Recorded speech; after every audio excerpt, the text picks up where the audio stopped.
come in, have a seat, kick back and relax, cause it's that time of the week. How's your day? Was it great?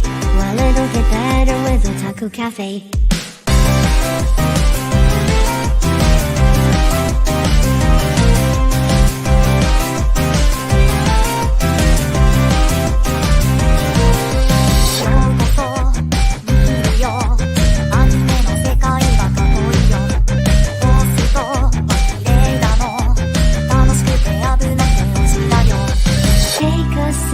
Nostalgia, let the memories bloom. All these stories in my head are gonna make me go boom. Kick back and relax, turn the volume to the max, bob your head until you're dead. Yeah.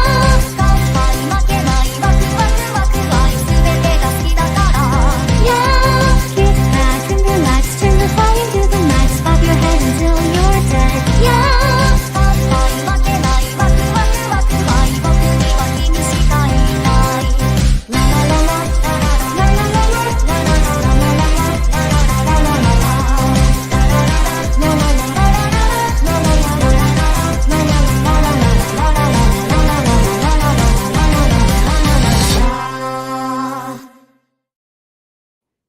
Gonbawa friends, and yes, you are our friends, and welcome back to another Otalku Cafe. It is the mid-season finale, as they say, because we are at the halfway point of the winter season. I am Matt, your CEO, your head chef, and joining me, my co-high, my other CEO, Ethan. What's going on, buddy? How you doing? Minasama, irashaimasu. Dozo. He's here for a full episode. Finally caught up as of 10 minutes ago. All right. Excellent. Even though you probably got 20 more shows in the back. No, I have. So heads up, Matt will be taking over this week at least. Burn the Witch, or not Burn the Witch. I wish it was Burn the Witch. Witch and Beast, because I had dropped it. I put it on pause. I wouldn't say dropped it, but I put it on pause. But you and Starman have continuously hyped this bitch up over and over and over. And I'm like, all right, I'm just going to eat it. I'm going to eat the L. I'm going to watch it. And then you did watch episode 1 of the new HBO one that came out, right? I did not. You have not. You said you're going to binge it at the end when it's over? I am going to wait until it is done, yes. About time. Who said about time? It's going to be probably Starman. I think he said he wrote it from either the group or from Facebook, one or the other, you would think. Right. I'll check it while I do that. Anyway, so I'm gonna what's it called? Let me ask you this, because you're gonna wait. Of course, you're gonna binge it. Yes. I'm thinking about watching it weekly, like I do with anything that's weekly. I just got to get to it. Okay. Do you want me to review it, or do you want me to just say I'm watching it and then we'll talk about it when you're done? Well, I don't want to spoil anything for you if you obviously plan to watch it. Right. Yeah, I guess we'll talk more about it when I do watch it. If anything, if I do find time, I'll probably go like the halfway point, like when this season's over. That way I can watch the second half with you guys. Sure. Okay, so then we'll figure it out. Yeah, that's fine. I'll watch it weekly. I'll hold off on talking about it. Yeah. And then we'll pick up together once the season's over in approximately 6 weeks. No. 7. Is this weird that it's just smack dab in the middle? It's like Shenmue was. Yeah, agreed. Yeah, but yeah, it was weird. The Shenmue ended. It ended like 4 weeks into the following season after that, right? Into spring, yeah. Into spring. It was a winter to spring of 21. I think. 22. 2022, I think. 22. It was it started in actually now I got look. But yeah, 22. Wakata. Idaro. But we still got plenty to talk about. As you see from our background, we are gonna give it to Sign of Affection this week. So can't wait to talk about it. Yep, we'll get to that. So we'll make our co-main another top rom-com. It's always Dangers. Yeah, so we're going back. It's always flipping. It's either going to be Dangers or yeah, that's the thing. I actually want to have a discussion with you once we're done with this. Once we're done talking about these two. Oh, you want to have discourse, good No, sir. no, no, no. Like I want a hypothetical thing. We'll get to it when we're done. Okay, that's fair because I'm going to ask you a clarifying question about. I know with the folks cherry one. Yeah. All right. Quick news. Not a lot. Again, these are compiled by my anime list. I'm sure there's more, but we will get to it. The manhwa viral hit is getting a TV anime in spring 24. Okay. So it's kind of like Fight Club. Like they're making it famous with just fight scenes with these high school students. Oh, so it's got a high school. Kind of, but hopefully good. I didn't hate God of High School. It was the end let me down. It was okay. They tried to make it Japanese. It got hyped and it got mid, but it was pretty much the fights were cool, like the choreography, but that was it. No, the storytelling was just so all over the place and disappointing. Concur. Let's see. Somehow I started living with a neat Kunoichi. Is getting a TV anime. She looks like fucking Bochi. She got the pink hair and all this. She bring a tracksuit. It looks like a tracksuit, but she's wearing some type of outfit underneath her hoodie. Okay. I don't know what her ninja attire is going to look like. So watch it be etchy. It probably will be. It will be. I'm guaranteed. Let's see. Senpai is Oto Kanoko. Should be coming out this year. We have no. Do we have a release date for that? I'm going to assume no. I do not. No. But it is coming this year. Kimi no Todoke, or From Me to You. He's going to begin a new series. This one's called Gust of Wind and Beat. That's a rom-com, right? That's an older one. From Me to You. Yeah, and that wasn't that on that picture you sent for like animes of the year, the illustrations. I don't know if that was them. I gotta say, I feel like it was. Starman talks about that quite frequently when we talk about rom-coms. Starman, put your input in the comments if you don't mind, good sir, if you're still watching. Yeah, but this is their latest show from Gust of Wind and Beats. No information as of now, no release date or no nothing, no synopsis. So once we find out more, we will relay all that to you guys. Hi. The manga Look Back gets an anime movie for June 24. I believe this was the Chainsaw Man one shot, like person that behind Chainsaw Man. Oh, so it's gonna be gory / Mappa will not be making the stuff because they got no animators. Yes, they're all doing Ninja Kamui. Oh my god! It's made by Studio Durian, and looks like it's going to be their first full-length thing. I was gonna say I figured Chris and Starman. No, because they did an Evangelion commercial and they did one music video. So this is their first shot at a movie, you said? Yep. Yeah, so that is interesting. Gambare! So can't wait to see how that goes. But let's move on. I think we have a couple more. I don't know. Because we already talked about Funimation. We'll do a secret menu item for that once Funimation's over. Yes, indeed. On April 2nd. Let's see. Mirai no Koi is getting a TV anime for fall 24. Looks like a rom-com involving otaku culture. Future and love is what that means. What is it? Future and love. Mirai, oh, okay. Mirai no Ko, future and love. Right. Okay, interesting. No, it's not and. No is oh fuck. Future of love? Yeah, future of love. Future of love. Okay. Future of love, yeah. The Shunji Family Children is getting a TV anime, and this is the same author who has made Rent a Girlfriend. So this will be their This will be a Starman special. We'll give it to Starman when that comes out. Yeah, it's a scene-in comedy with romantic subtext, so hopefully they don't milk it for 500 chapters with little to no progress. Touche. And yeah, that compiles the news for the day. Subarashi. Subarashi indeed. Do you have any solos before? I do. You do? Okay, go ahead. I do.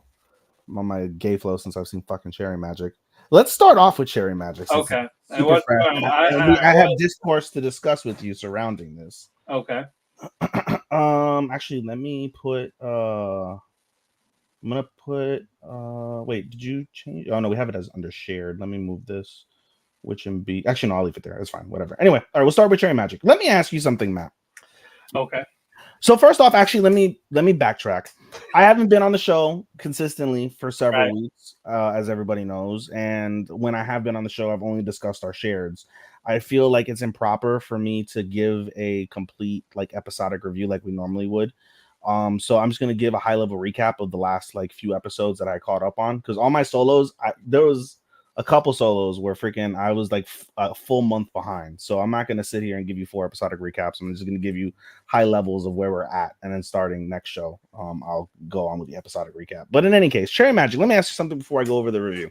Okay. When it comes to gay anime, this is a multi-layered question. When it comes to gay anime, I've seen Sasaki and Miyano. Right.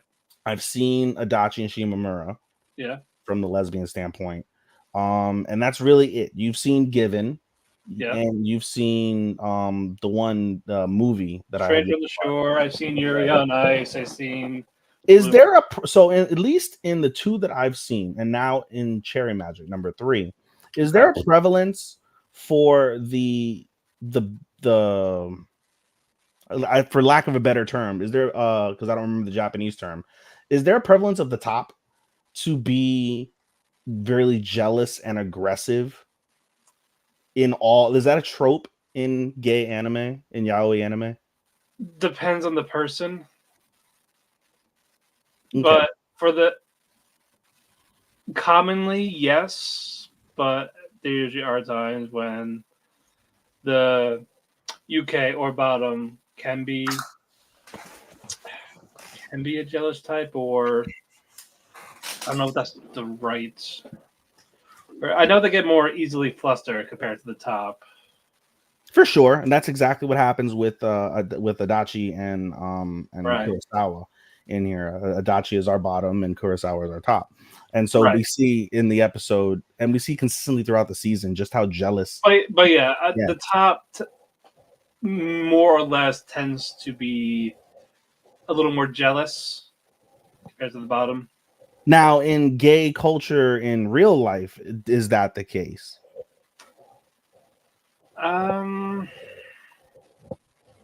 Not particularly. It's the same amount of jealousy compared to like any other relationship. Like there's not more competition per se. It makes someone warrants jealousy. Is there a difference in gay culture between Japanese and other countries, including Western countries? Well, other ones we get stoned to death, so. Well, yes. Well, I'm not talking about going to the Middle East. Yeah, I know. No, I don't. Never really done a deep dive on LGBT culture in other countries, so that's something I got to look up on in my own spare time.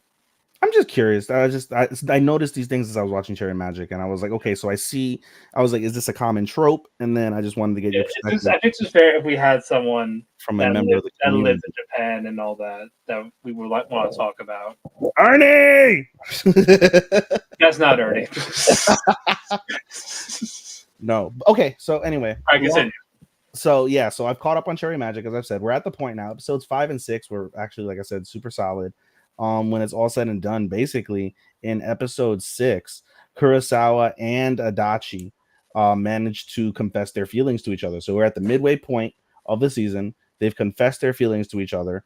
Then they're going on their first date. The episode 6 ends with them planning their first date together, which is interesting. At the same time, you get Adachi's best friend, Sugue, and he also has the same power as Kurosawa, 30-year-old virgin that now can read minds. And now he's going through the same thing Kurosawa is, the same thing Adachi's going through, where like he's starting to get caught up on another male character. We find out finally, we find out first and foremost, it's the delivery man that constantly delivers packages to him. Giggity. Delivers packages to him. And coincidentally is the former owner of the cat that Sugue owns now. He couldn't take care of the cat, so he just left it in a box, put it in an alley. It had a cover, but it was raining, and was like, please take care of me.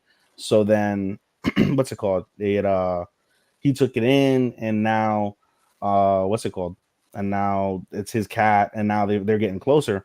It's interesting because there's a lot of small world parallels when it comes to Minato is his name, and Minato is was classmates with one of the other mysterious characters within Adachi and Kurosawa's office. His name is Rakaku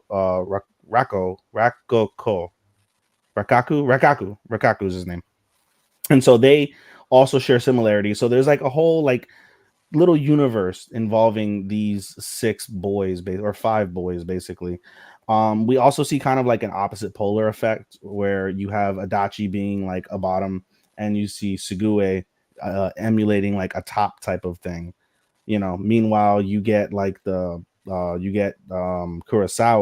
who's more of like I don't know, I don't remember the specific dere of Kurosawa, but you see Minato acts more tsundere from that piece. So it's just interesting from that perspective.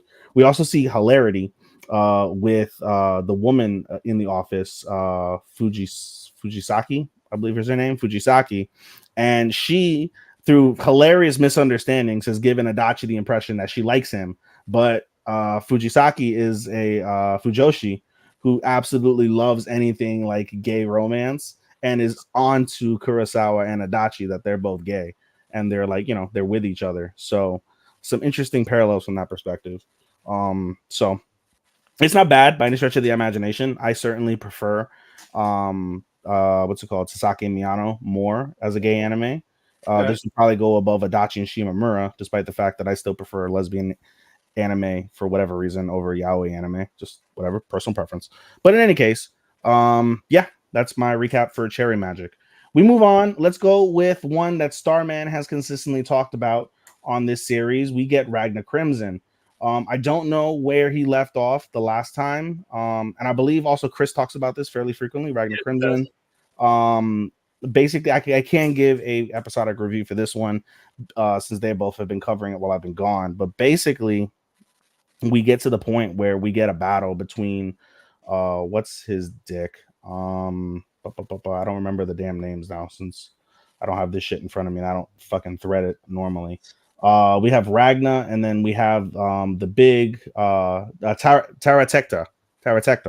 And basically Taratecta blows himself up like a final sacrifice, big giant nuclear-esque explosion. He's gonna blow up the whole area, kill everybody there. And then we see Ragna basically using his powers to try and stop the explosion, and he's struggling. And then basically we see what's her face? The princess. I forget her name. But the princess comes in to save the day and helps out Ragna, and both their powers combined, they're able to stop the explosion and freeze it. And Taratecta dies, and basically we kind of get like this like sigh of relief moment. However, as soon as this is over, right, we see the number one, other than Ultimatia, we see the number one dragon. His name is Woltakami. Bro, Woltakami comes at the snap of a finger, beheads the princess viciously, beheads her, then punches Ragna like hard as shit. He flies. He's fucking exhausted from trying to do that. He's used up all his powers. He's way past his limits. He's surpassed his limits, like Yami would say from Black Clover. He is done. He is done. And he gets punched hard as shit, flies 1,000 feet forward. And then basically we see Woltakami saying like, oh, I thought you were a warrior. You already surpassed your limits. Surpass him some more, as he puts the princess's head back on her body and she's still blinking and everything. Like she's still like it was that quick. She's still blinking. So we end up getting an incredible fight. And one thing that Starman really pointed out that made total sense to me was the callbacks to like Gohan and Cell in that whole explosion where Ragnar and the princess saved everybody by freezing it. So that was a really interesting, and it made total sense when he pointed that out. And then we get basically another DBZS fight with Watakami and Ragna. Ragna's getting hits in. It's not like he's getting his ass totally beat, but he's getting his ass totally beat in this fight. He is just eating it. And Watakami is, about to finish him off, and the episode ends on a cliffhanger with Ragna about to counter him. So epic. That was the best episode of Ragna Crimson that they've fucking. Yeah, I heard Starman just praising it nonstop in the group chat. Oh yeah, he was stuck on it for 2 days. I don't get stuck on anime like that, but regardless, I saw that shit and I was like, bro, let's fucking go. That shit was fucking off the chain. All right, and that's that. Moving on. Okay. No, sir. I've got another 3 more. All right. I've got another 3 more. We'll go with Banished Hero next. Banished Heroes out of all my solos is probably like my least enjoyable. It's not a bad anime by any stretch of the imagination. I just find it fairly mid. The long story short on that basically is we have, let me get the character names out. Here we go. We basically get Red, Rit, Rudy, Yarandrala, Tisei. They're all kind of like together at this stage in their town, right? And meanwhile, as we see them kind of like they just do their own thing. There's I'm very surprised. There's a lot more fan service than what I expected. So I just watched somebody get fucking knocked out. Oh shit. I got the box in the background. Anyway, there's a lot more fan service than what I expected. They blur it out really well. It's just white mist on tits and vag and stuff, but still, nonetheless, a lot of fan service. But in any case, they're all together in the town basically, and this is basically prepping low key a showdown between the new hero Van and Rudy. They get a message from one of the messengers basically that Van is coming to town because he's being led by like an evil priest, and the evil priest wants the former demon lord's ship, so that way they can like travel and do whatever. So, but the interesting thing about Van is where Rudy is very she's very caring, despite the fact that she had no feelings. She was very caring about people, where we have Van legitimately believes that everybody in the world, it's their obligation to die for him, and that their deaths will basically make him stronger, and that they should welcome death because of the fact that their sacrifice makes the hero stronger so he can protect the world. And so there's a big conflict between Van and then I forget her name, but there's a party member that's there as part of that party, where she basically tells him like, do you not feel remorse for like the people that are dying? Like, do you not feel any sympathy or anything of the sort? And he's like, no, it's their duty. They did their job. They did it really well. Nothing you can do about it. Right. And so there's a bit of a conflict from that perspective. And the latest episode basically ends. Well, let me back up. That Rudy and Rit and Red, they go on like a little trip so they can avoid Van. Meanwhile, Tisei and company are scouting them out. And Tisei ends up getting seen by a little fairy because Van is helped by a little fairy. The little fairy notices Tisei and was like, whatever. It is what it is. But there's something going on there. But the episode ends with that, I guess, looming per se from that perspective. So I'm not doing it great justice since I'm giving a really, really, really brief description. The best thing I could say about it at the midway point, like I said, a lot more fan service. You can tell Rudy and Rit, the couple, they are really what's it called? They really love each other. They're very physical as compared to what you would normally see from a couple. So it's pretty interesting from that perspective. But I just feel like the show is really kind of like happy-go-lucky for what it's worth, and it's not always welcome. I would say I would like to see more violence, because when there is violence, there's violence. But it is what it is from that piece. And the fight is over. This black guy got his ass whooped. He got knocked down like 5 times, bro. He has no equilibrium at all. That's wild. Okay, anyway, moving on. What else do we got? Tsukimichi. I am enjoying the absolute hell out of Tsukimichi season 2. You know how you talked, Matt, about how season 2 of Vinland Saga was world building and about storytelling. This Yeah. is exactly what Tsukimichi season 2 is like. They have basically taken the overall story and basically they're putting more meat into it without like the action. Like, yeah, the action's dope. We all love the action, but they're taking their time developing the story, developing the world around them, and starting to intertwine the characters. And that is super great, in my opinion. Basically, the recap from that piece is we get our introduction of the 2 replacement heroes. If you remember back on the original Tsukimichi, basically the goddess calls him ugly and fucking basically strips his ability to speak English and sends him to the wasteland to go die. And then of course he finds companionship in every other type of like living creature except humans. And so he basically is working for all the living creatures against humans. So we see the 2 replacement characters, though, the 2 replacement heroes. One of them is actually his senpai, a female senpai. She was a girl that basically like had everything handed to her. She did like very little effort and she would succeed. She had a good life and she was bored with that. So the princess like entices her, like, hey, don't you want to have a life full of challenges? Don't you want to, really like earn your status as being such a wonderful woman? And so she accepts, but she's still like very kind, very sweet. She's overpowered too, but she still retains much of her humanity, and it's very interesting from that perspective. The second hero, he's more of a douchebag. He was bullied as a kid or in high school. He was a high school male model, but he was bullied a lot.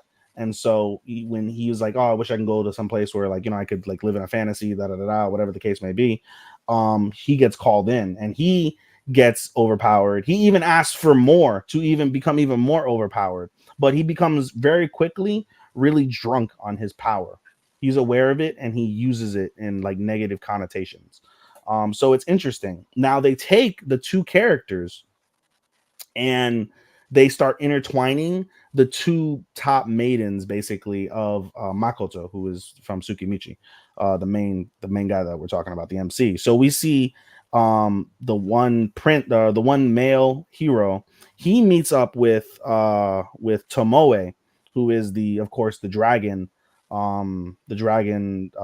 creature that he basically has the contract with, and basically he tries to do his like little like fucking fuckery with her, and she's not having it because one of his powers is he has like a mythical eye that makes people like fall in love with him and listen to him, and Tomoe does not have it, does not affect her at all. And then we see that one of the party members in his party is a dragon tamer. She tries to get Tomoe, and Tomoe is like, "You fucking little fucking poor, get the fuck away from me. You can't fucking do anything to me," and shit. And so basically she manages to rebuff the hero and her party members, including one of the party members is actually the princess of a whole separate country. So now she's just made enemies with a whole separate country because this guy's a douchebag. Right. And is obsessed with trying to bring her into his party, despite the fact that she's devout to Makoto. And then we get our second character. She meets up with Mio, who's the spider entity, I guess, that Makoto has a contract with. And it's very small world-esque because the very first fight that not the very first fight, I should say, like one of the first fights that the female hero has is that she faces the spider demon, and the spider demon just beats the shit out of all of her clan. They end up retreating just to save face. And this basically empowers the hero. Was like, oh, this is the first time in my life ever, my previous life or this life, that I've ever experienced such failure. Like, I'm determined to kill you. But she has yet to realize now that they're both in human form and they're interacting together, that this is the same woman that caused her such like angst in her personal driven goals. So I thought that was very fascinating as well. And then from Makoto's side, it's actually quite interesting from his piece, because he's got a whole separate thing going on from his end. In order to open up a shop where he currently is, he was going to become a magic student, but he didn't apply for magic student. He applied for magic teacher, And so he manages to become a teacher after some fucking silly test, but somebody tries to assassinate him because they don't want him to be a teacher. We find out at the end of the last episode who that person was, and it's actually one of the teachers that acts friendly to him in the school, which is fascinating. But there's like a little, like I said, like a small world type of like connection between all of the people that he's teaching and some people that he threatened early on in the season in that same like town that go to the school as students. And then there's a connection between the woman that he saved and the librarian who's her older sister, and she's helping the guy who he fucked over. Like all these lines are being like blurred, but at the same time they're all intertwining. You can see the pieces, you're just wondering how the story is going to unfold. So I'm thoroughly enjoying the storytelling in Tsukimichi, no doubt. And then my final one that I have is Dr. Elise. My guilty pleasure, my absolute guilty pleasure of the season thus far. Basically, I don't think the boys have talked about Dr. Elise much. No, I know you did last week. So Yeah, I talked about Dr. Elise. So basically, following up from Dr. Elise, from the last two, because I was 2 weeks behind at the time that we did this, and as a whole, like I said, it was one of those that I was really behind on. But Dr. Elise, for the key to the last couple episodes is one of her, who's supposed to be her fiance, whose name I'm forgetting. Give me 2 seconds. I'll tell you now. Where is Elise? This one. Here we go. Lyndon is supposed to be her fiance. Lyndon goes undisguised to check out her progress in the town, and in the town, basically, his top servant gets shot in the spleen. It goes through the spleen, and in that time of era, there's nothing to do for that. Like he's gonna die. But Dr. Elise basically realizes, oh no, I can save him by doing a splendectomy. So she carefully, despite the fact that she's considered an apprentice and she shouldn't be doing these type of surgeries, she performs a perfect splendectomy. And in this world, like I said, this is non-existent. This is the first time that they've ever done this. So she basically came up with a revolutionary procedure, and she wrote a whole like report about it. Like a typical doctor, her handwriting's ass, completely sucks. But when they read it, they're like, no, this is bullshit. This is fiction. Like this is impossible. Who can do this? So they automatically assume that it's her, like her shisho, quote unquote. Her master was the one that did it. So they call him into the office. He brings Elise though, and they ask him like, how did you do the surgery? And he's like, I'm not the person to ask. She's the one that is the one who did it. And she's like, oh, that's ridiculous. She's an apprentice. And the shisho is like, no. His name is Graham. Graham is like, no, like she's a true genius. It's like she was born to be a doctor because she was reincarnated to be a doctor, basically. So after she explains the story, basically they all recommend her to take the exam, the doctor's exam, and if she passes the doctor's exam, then she doesn't have to be married to the prince Lyndon. But Prince Lyndon, it's quite fascinating because Prince Lyndon, he's also sick, and we find out in the episode, a couple of the episodes, that he has like some sort of thyroid condition that Elise helps like get him over. It gives him medicine, like he's good, but he's falling for Elise more and more and more. And Elise doesn't realize who that person is because she laments at the fact that her one true love, Lyndon, in her past life, never once smiled at her. And she starts to recognize, like, the guy's name is Lord Ron, who's the disguise. He's like, Lord Ron looks a lot like Lyndon. And she can't put the two together, basically. So it's pretty fascinating from that perspective. How they're like, basically playing like this love dance while she's like studying to be the doctor. And so time moves on, and episode 6 of Dr. Elise basically focuses a lot on her being close to the doctor's ceremony. I'm sorry, to the doctor's exam. And we find out in the previous episode that they're doing everything they can to make sure Elise does not become a doctor, such as they put her first in like a really like shitty doctor's office, and she flourishes. And then they go and they decide like, okay, she's going to take the doctor's exam. Let's make it the hardest exam that it's ever done. So that way no one can pass. So they stack the deck against her there. And then finally, this is all done by the king's aid, by the way. The king is like, okay to let things go. but you know, he still has personal preference, but he's okay because he made a wager. He's going to promise. The final thing they do is basically a recap, low key, of what happened in her past life, where she gets announced as the fiance of the prince. In her past life, she wanted that. In this life, though, she does not, and they still announce it anyway. However, they caveat it.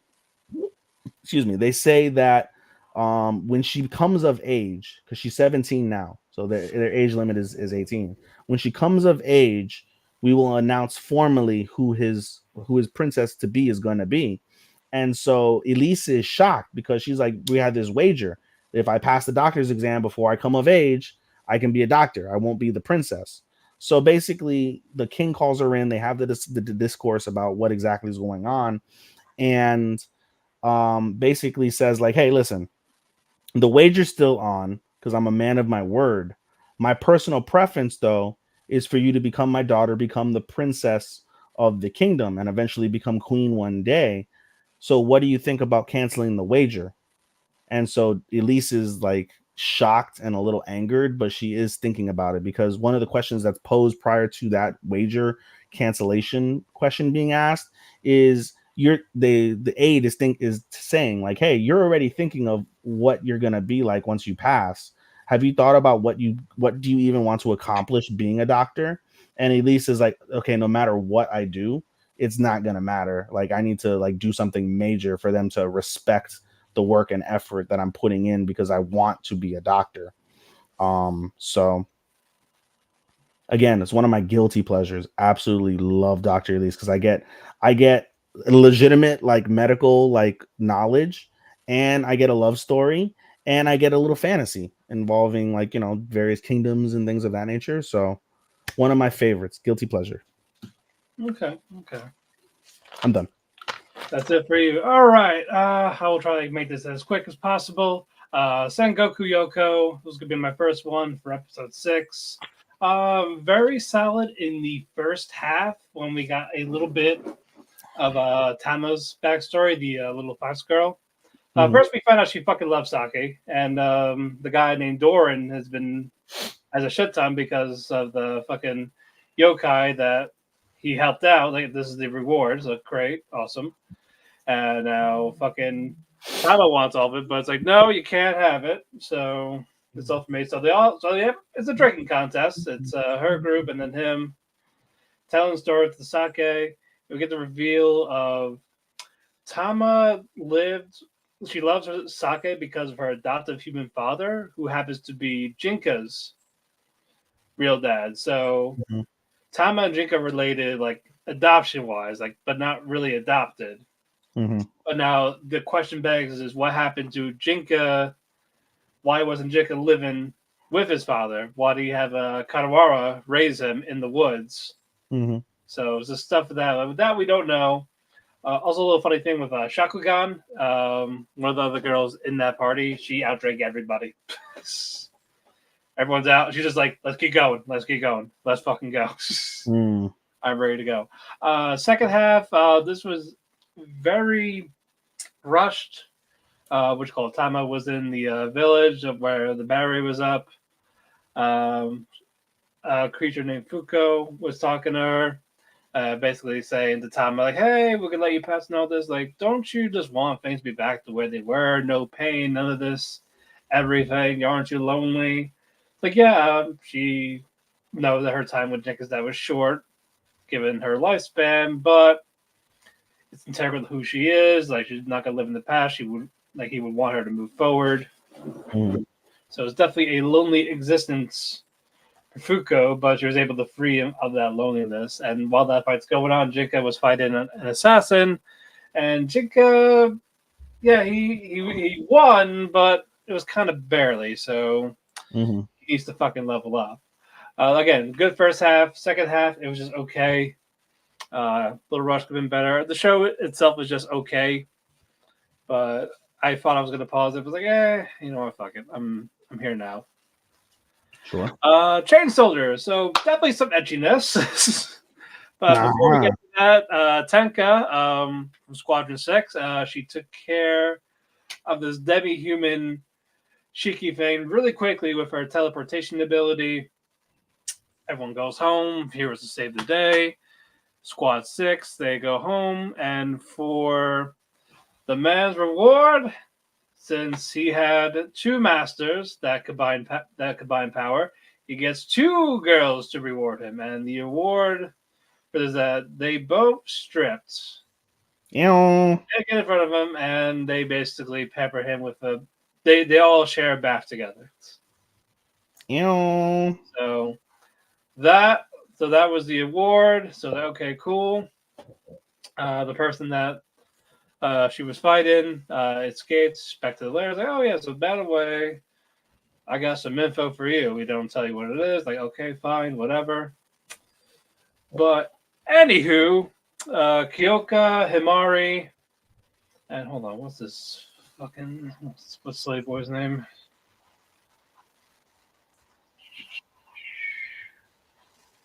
Yuki. Okay, so Kyoka, Himari, Yuki, they go to Squad 6 lair.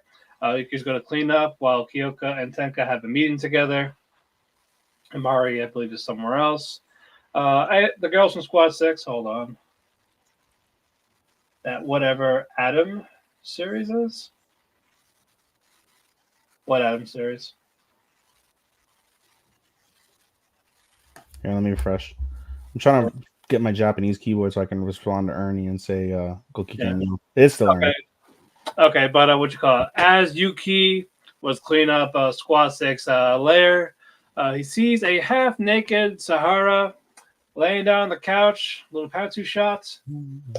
And as Yuki went to go like put blankets over her, she fucking crushes him in her sleep with her thighs. Yeah. They flipped up. She's like basically sitting on his face ordeal while crushing her with her thighs. Eventually she wakes up like, oh, that's what happened. Oh, well, sorry about that.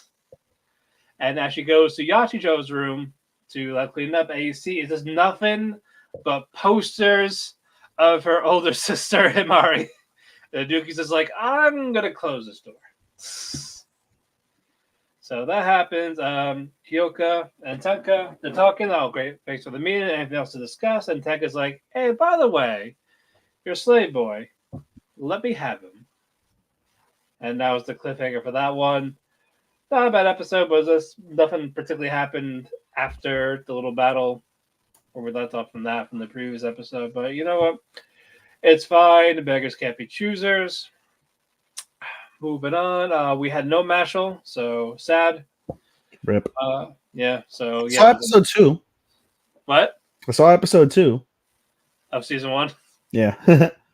I know. Class from the elite for this special exam type of thing. The lowest grade, like in the class, like whoever class has the lowest grade, they have to expel someone. No ifs, ands, or buts. Someone has to be expelled, and people have to figure out who needs to be expelled in class. And so it's a lot of backstabbing, betrayal. Like people trying to spread rumors and shit. And it's like, okay. Ayana Koji's talking to Suzune, and trying to figure out, hey, you gotta maybe talk to your brother, get some type of advice, type of thing. And she's like, I don't think that's a good idea, but all well in that regard. But this is definitely Suzune's coming out of her shell type of moment. Like she's actually going to step up, take charge of the class. Ichinose is talking to Ayana Koji. Basically, Ayana Koji is trying to figure out, because there's a rumor going around that someone's trying to get him expelled in their class, in Class C. So basically, it's to figure out who set it up. And Ayana Koji suspected Kushida, who was the one that's the split personality ordeal. So apparently, that person told Kushida, and since Kushida is friendly with everybody, he's like, oh, well, I can sway them pretty easy because everyone likes me, even though she's basically a two-faced backstabbing bitch. True. And then she's like, you know what, fine, I'll tell you who did it. And as she did, Ayako's like, okay, so it's not him; it's the other guy that that talks to him. So his friend. So that wasn't hard for him to figure out. Because basically, he kind of had to feel like that was a trick. Mm-hmm. So now it's to figure out how to get Haruki basically exposed out in the open, because it was Haruki that's the one that's trying to get Ayakaji expelled. So Suzune at the end is like, all right, like I know everyone's doing backstabbing, like no, we're not doing it like this. So I know who we can get rid of. Mm-hmm. So okay, who Ooh. who exactly? And Haruki was the only one that was being this defensive, and that's when Suzune picked him. That was the cliffhanger. It was like, okay, so he's probably the one that's going to be expelled. But now we're going to hear the reason from Suzune, because I don't know if she talked to Ayada Koji about what Ayada Koji knew. So unless it's something that just came up completely on her own, that's interesting. Also, before this though, Ichinose, the reason why she's kind of dating the class president, the student council president, Mm-hmm. because basically she wants to save her classmates from Mark, and to save someone from being expelled, you gotta pay 20 million points, and that's a lot to come by. And she was 4 million points short, and that's why she asked the student council president. And the exchange was, oh, I'll give you those points if you guys do lose, but you gotta go out with me. So she's not looking forward to that. Of course not. So that'll be an interesting episode. I want to see Suzune actually shine in the next episode, whenever that one comes out. Buchigiri, my odd JoJo delinquent anime. Because because Sunny's a fucking stan. Let's just be honest. He's that genie looking little fucker. The two main classes are about to fight. So Marito is going to fight Kenshiro, because someone said that both of them to make them fight each other, make them kill each other. But the mastermind was Akutaru, who used to be part of Marito's group, his delinquent gang, but they didn't want him. So he's getting revenge on both of them. He has his own group with blackjack and hookers. Yeah. Exactly. So while that is going on, Matakara was trying to stop the third group from like, hey, like let's make this fight. We know you got you behind this. Stop making them fight. But Aurajin, he's caught there. It's like, what? Like, what are you with him now? I was like, oh yeah, I'm joining his group now because he has women, and I'm just about losing my virginity. I don't care about this fighting shit. True. He's a fucking degenerate. So all that happens, like he's getting all buddy with that group, and while the gang fight on the other side is happening, Marito's sister Maharo is fucking sipping over Marito. Say, oh my god, he's muscular, he's chatting like, oh my god, he has the body of a god, man. Like I want it. And then she sees the Kenshiro, and she's just like, my brother's gonna die. My brother's gonna die. Because like, no way, this guy's fucking 21. While that fight's going on, Arjun gets there and tries to get there in time, tries to see what the hell's going on. And Akutaru was like talking to him, oh yeah, by the way, I know Marito has a sister. I see her over there. So basically, once we kick their asses, I'm going to take her as I can make her like my slave or something. That she'll do all this for me. Let's humiliate her and all this. That set Arjun off. And he actually man enough to fucking punch him in the face. But he is still standing like, oh, like this is what I want. Let's fucking fight, basically. Mm-hmm. So that was the cliffhanger there. There's funny moments, but it's just, if you take it as a light JoJo-esque type of thing, it works. If you take it as something serious, you're not going to like it. True. Last one for me, Delicious in Dungeon. Not bad.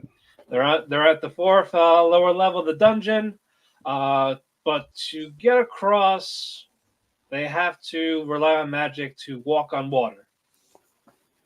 So Marcel, she makes the water walking spell with Laos, Chilchuck. But Senshi, the dwarf, he does not want it. He's okay, the dwarf doesn't trust magic, so he's not having it. Mm-hmm. So he's like, let's have my trusty aquatic friend that comes here. Like she'll let me swim across and all this. So okay, fine. Also, the spell didn't work because it also helps with hygiene, and he doesn't wash his beard. So it's like no. but anyway, so Senshi summons this aquatic friend, gets on it, but the the creature takes him underwater to drown it. A creature. The creature goes down to drown the dwarf.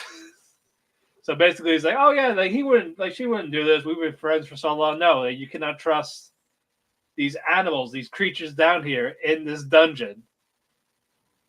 So Senshi was left heartbroken, but they eventually killed the creature, and of course, time to cook it.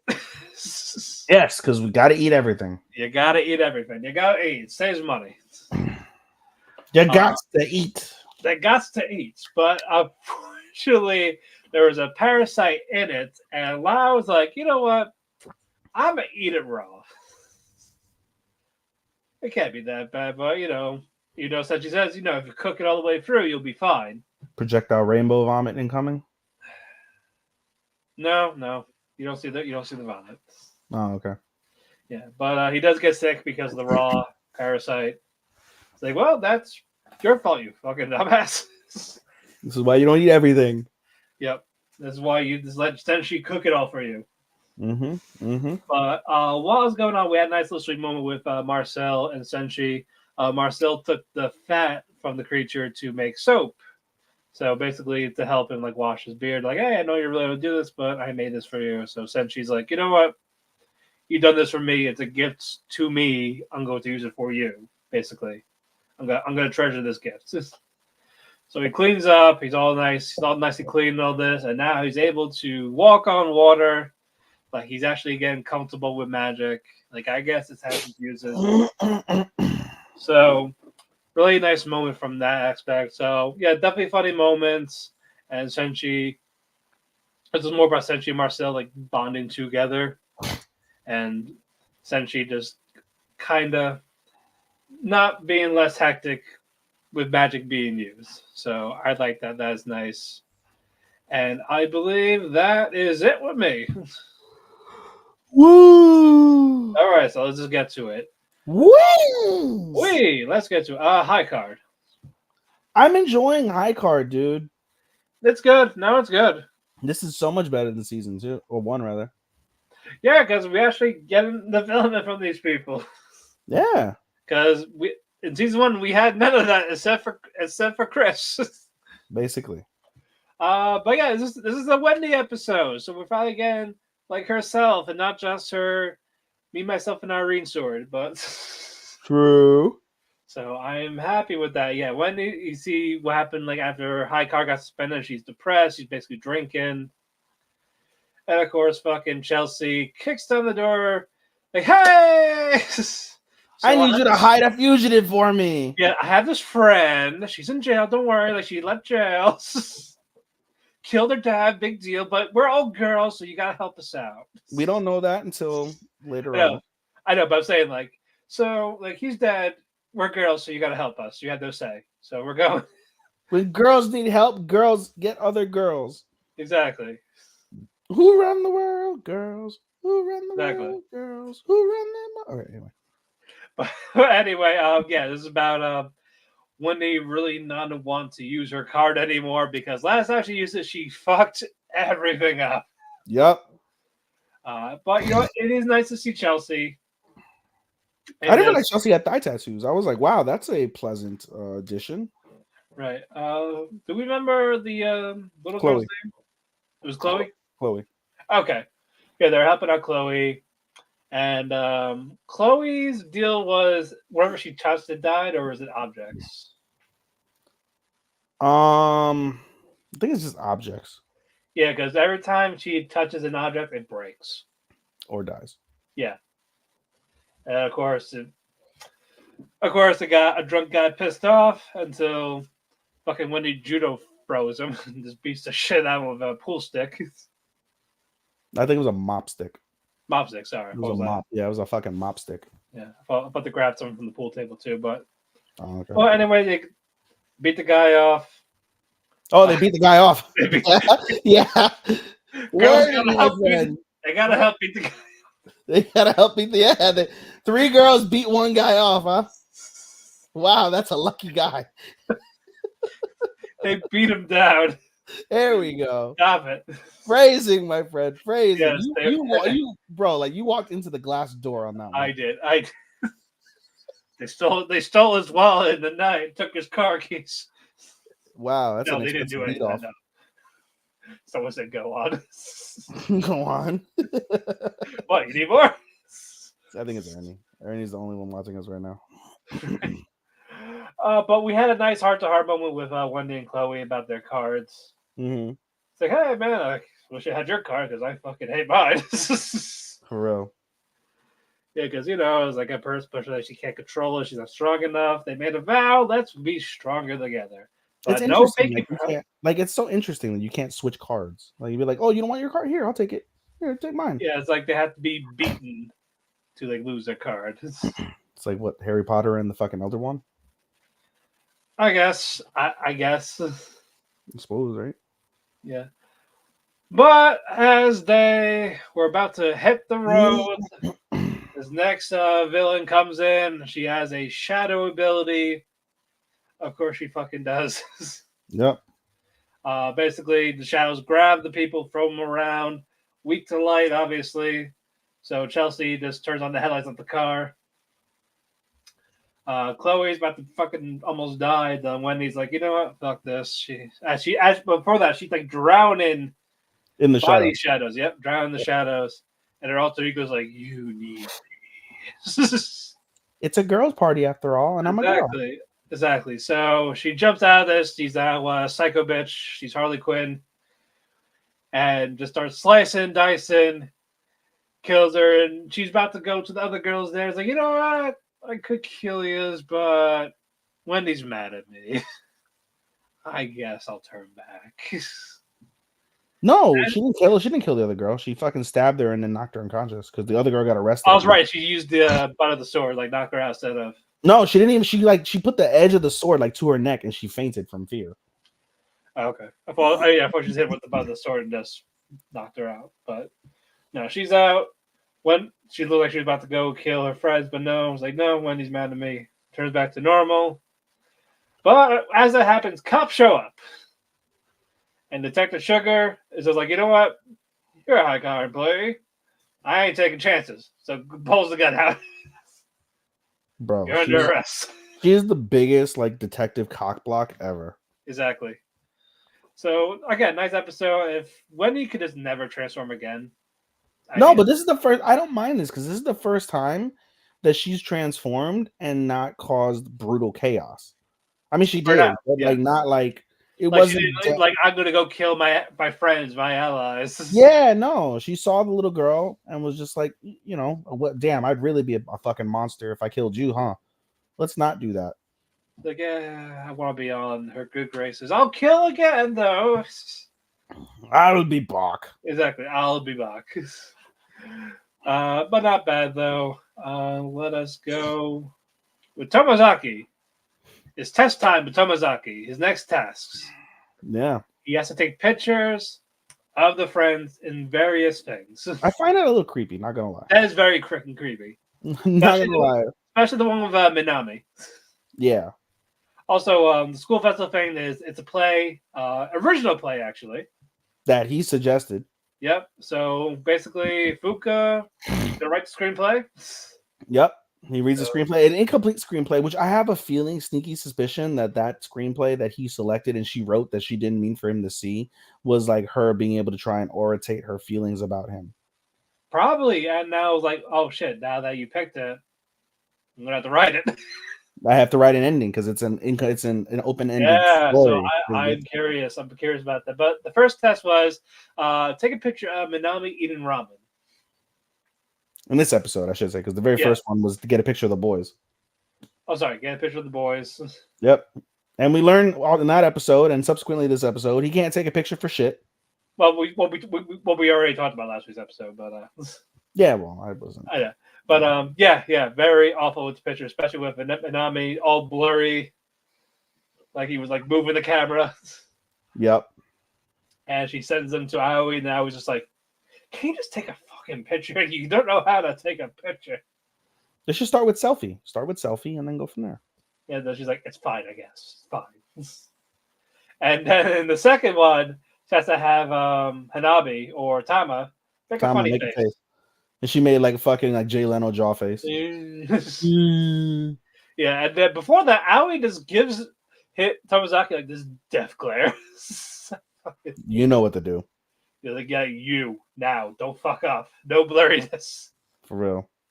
And it's like, but this one was a lot easier for him to take. Hey, I started a Pinterest or Pinstagram, and let's have a funny face. So I'll do is like, oh, sure, I guess. Does it? It's like 91 of you, and he makes the same face. Like, it's kind of stupid, isn't it? But he took it as it's like, well, it's I can at least see it, so I guess it passes. Well, she didn't specify what face to make. Just make a face. C-. Yes. Yeah, basically shitty letter grades, and I believe the last one was C. One of the guys in glasses. Kurosawa. Why? I don't know. This has to be. He has to be wearing glasses. Damn it. Her own personal fetish. Maybe. I don't know, but yeah, then we're gonna get to Tomazaki talking to Fuka about the scripts. And he's like, "Oh yeah, I really like this one, the dragon one." It's like, "Oh, that's that." As you said, that was the incomplete one. Yeah, I actually said the name was Mizusawa, not Kurosawa. Sorry, Mizusawa. Anyway, right. Apologies. It's like, shit, But what did she say? Like, as she was defending, trying to like. She basically was like, "Oh, like that one's incomplete." She said, "I write them all like together in packages, like together." And she accidentally left that in the package that she was going to give him, but he wasn't supposed to read that one because it's incomplete. But I think But now that made him excited that now he wants to. He's like, that was the one that I related to the most, and so this is the one that I think we should do as the play. Do you mind doing it? And she's like, if you're asking me, it's okay if it's you. Basically, the typical anime saying, "It's okay if it's you." Yep. Now Tomazaki, he's at the karaoke. He's at his job at the karaoke bar, and he's talking to Mizusawa, and like, "All right, shit, this is my last one. I made it the last one." Like, so, are you free in tomorrow, like today, like later tonight or tomorrow? Because he's like, "Are you free tomorrow?" He's like, "Yeah." Great, because you're coming me to this other cultural festival because this was an invite only with what you call it? What's the right-haired girl's name? I don't remember her name. Sugumi. And so she invited me. Like, she goes to an all-girls school. Yeah, so all girls. Yes. So Hansu! I'm just kidding. Yeah, so I can't wait to see how. By the way, you skipped over an important piece. I was waiting for you during the segment with Minami and Tomazaki. There's hints of something because she recognizes Tomazaki's acting strange but doesn't know why. And then there's a moment where she like kind of falls backwards and he catches her via the shoulders. Yeah, and like, wow, you're buff. Yeah, and it started even earlier than that in the episode when like she like threw herself at him as a joke and was like, "Wow, you're built kind of sturdy. You've been working out." So don't worry, she doesn't stand a chance. I know, but it's just, she's one of my favorite girls on the show. I love in the show. It's like poor girl. She doesn't stand a chance. I know. It's just she's one of my favorite girls, and I know. That's why she ain't winning. It's just a fascinating thing to see the spark. Like there's a little bit of I figured that she wants Tara. Like, a little bit of a doki doki. Yep. She might schlick herself that night. You never know. Maybe. That's Fuka. Sorry. Well, now to one of our other porn episodes, Tales of Wedding Rings. This frustrates me, Matt. I know. I know. Basically, Crystal or Hime, whatever you want to call her, she's jealous again. It's like, I know he has to get the rings, He but touched your I need body. attention. I want him to touch my body. Even though, but not at the same time. I mean, bro, by the end of the episode, she's like, just literally like, open my legs and do me.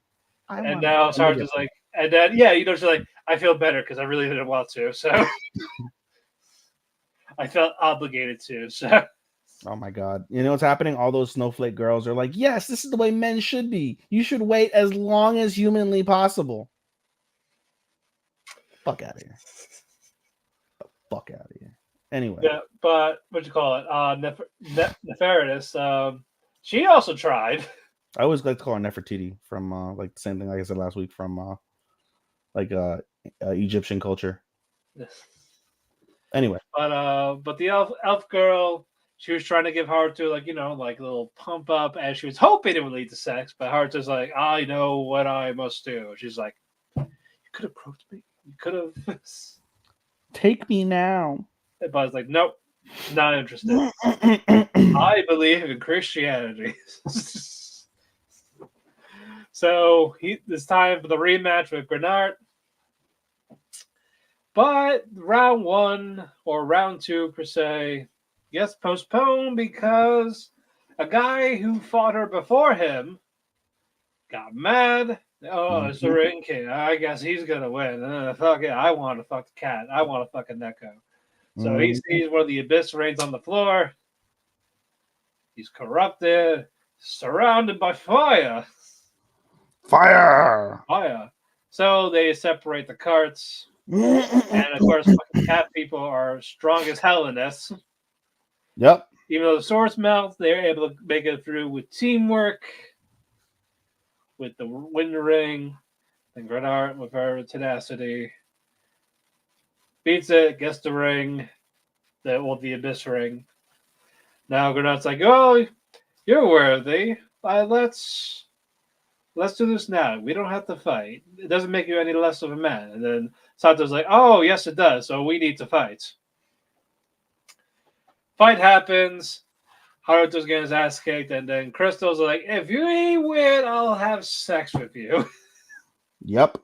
And that made him go fucking Super Saiyan or super horny. And by some sort of miracle, he wins. And now, no, not some sort of miracle, because basically, basically he's like, she's like, oh, I'll let you have sex with me, and he's like, all right, just like on impulse, and there's a male voice from the rings saying, you're interesting. I'm gonna reward you for being interesting.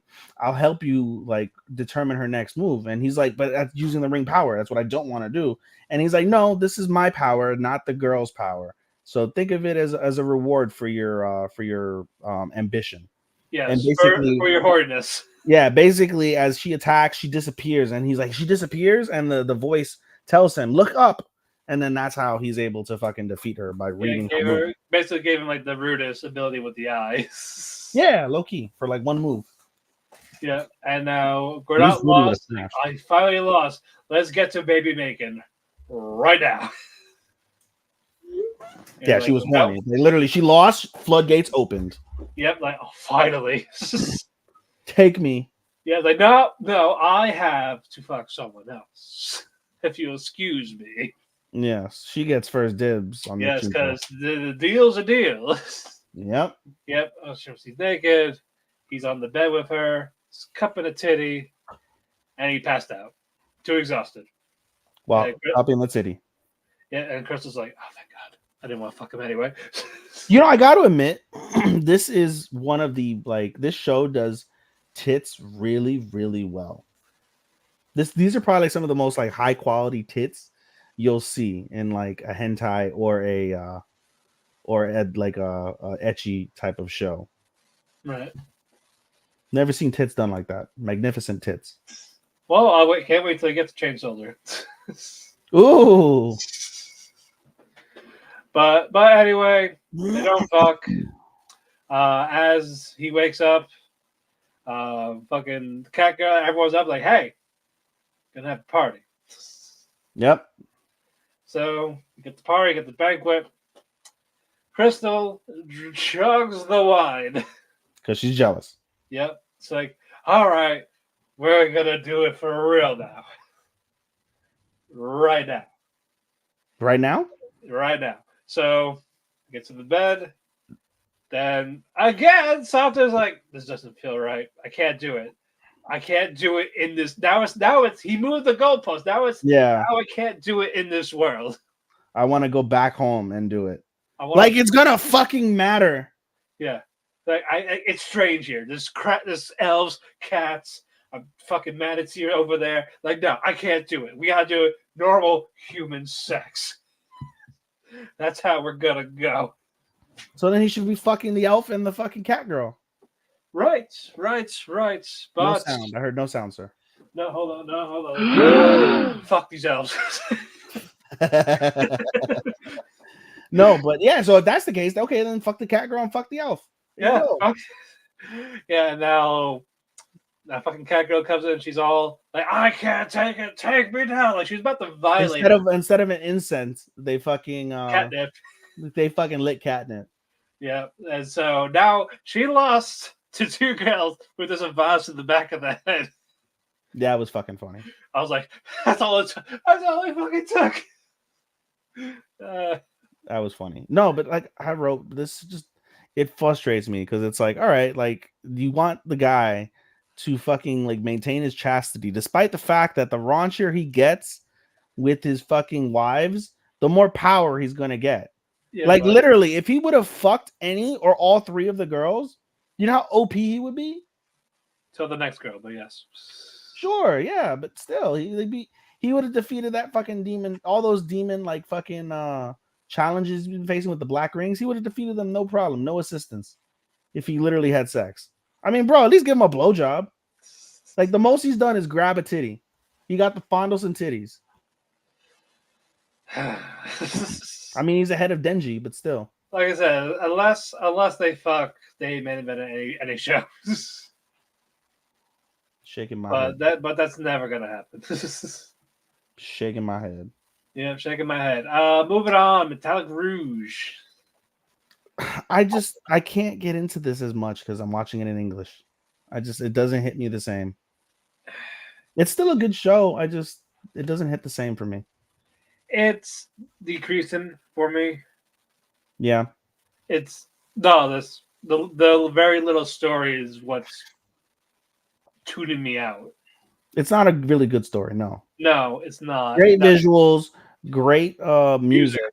I love the music. I like the characters, but it's not gelling plot wise. It's really not. It's better than Fire Hunter. That's not fair though. We had very low expectations of Fire Hunter to begin with. Are we not reviewing Fire Hunter now? No. We're watching it, but we're not reviewing it. Yeah, we're not reviewing it to the finale. All right. Also, speaking of Fire Hunter, remember the still shot in last week's episode? Mm-hmm. Turns out that was the AI generated image. So they're not even doing. So they can't even do that. We're too deep in the game to quit, but I know, but my God. I found out, but I was like, oh no.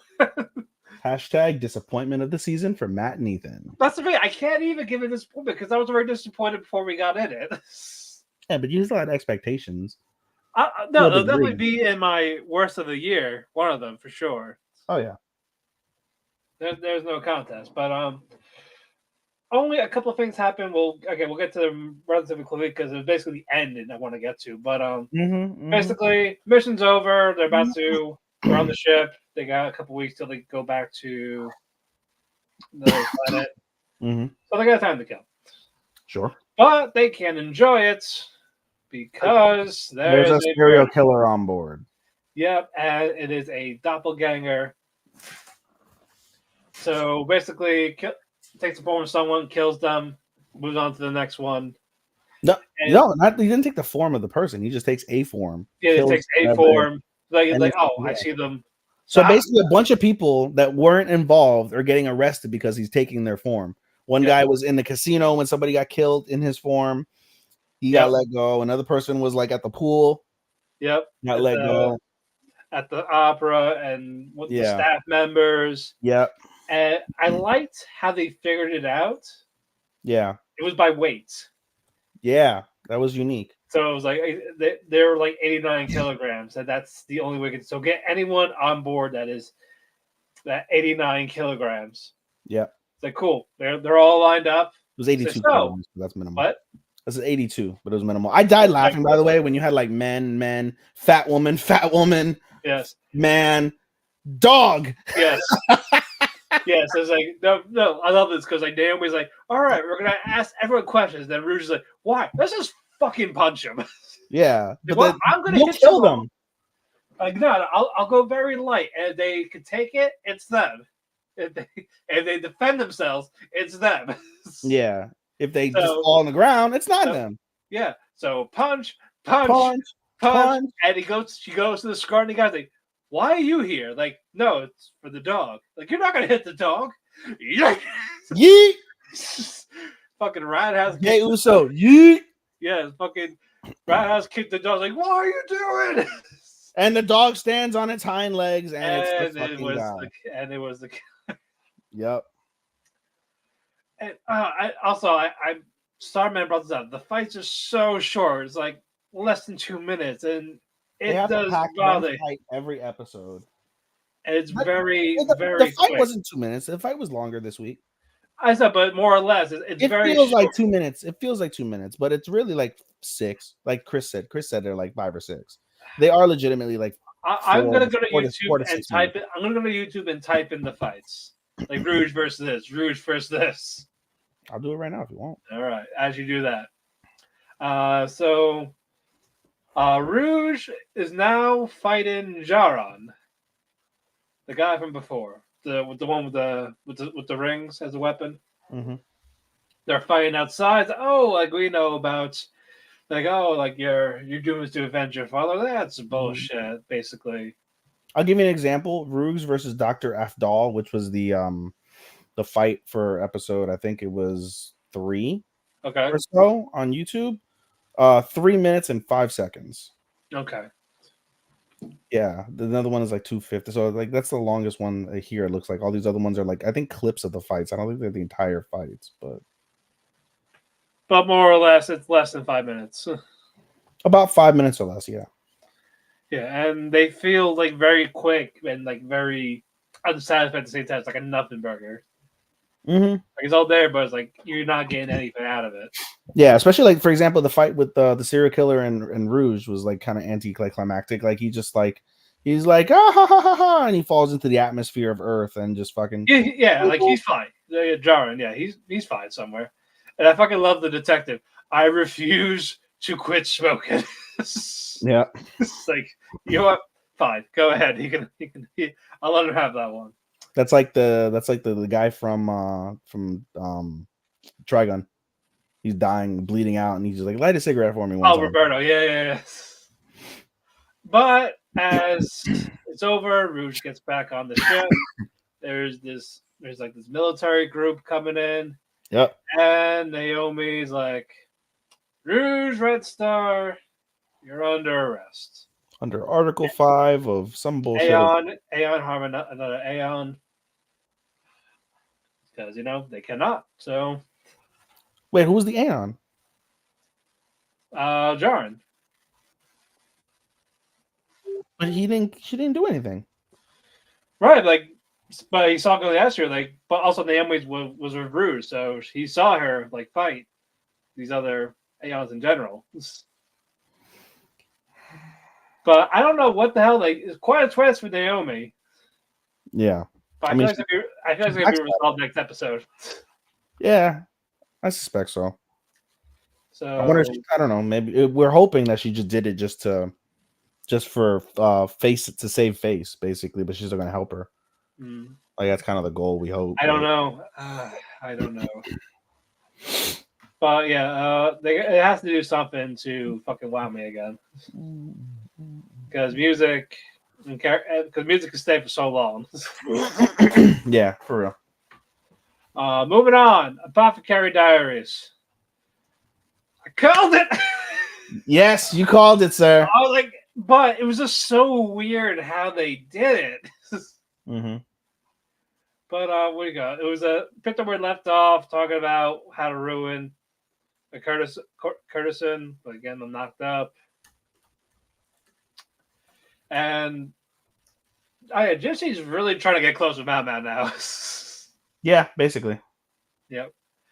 Mao Mao, she returned to her village. She was asked by Lemon to deliver medicine to the cottage at Ryokusho's place, Mm-hmm. the person that fell ill. Mm-hmm. And yeah, we got that. And she kind of had like dream-ish flash Mm-hmm. to her childhood when, like, she was a kid and someone standing above her with a knife to like look like she was about to stab her. Mm-hmm. But it didn't happen. And while that's going on, Jinshi's back in his office. And the fucking Locken. Lacan. So about what we talked about. Yep. So you gonna give Mao Mao back to me? It's like you really gonna have ignored her biological father? Crazy. I was like that, just so casually. That so it explains it basically. Freaking he knocked up a courtesan, Yep. fucking beat her basically, Yeah. and then abandoned her.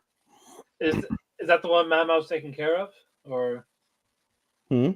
is that the No, one Mao Mao? maybe. I mean, no, I don't think so. No, she doesn't refer to her as mother. I don't think she knows who her actual mother is. Gotcha. Okay.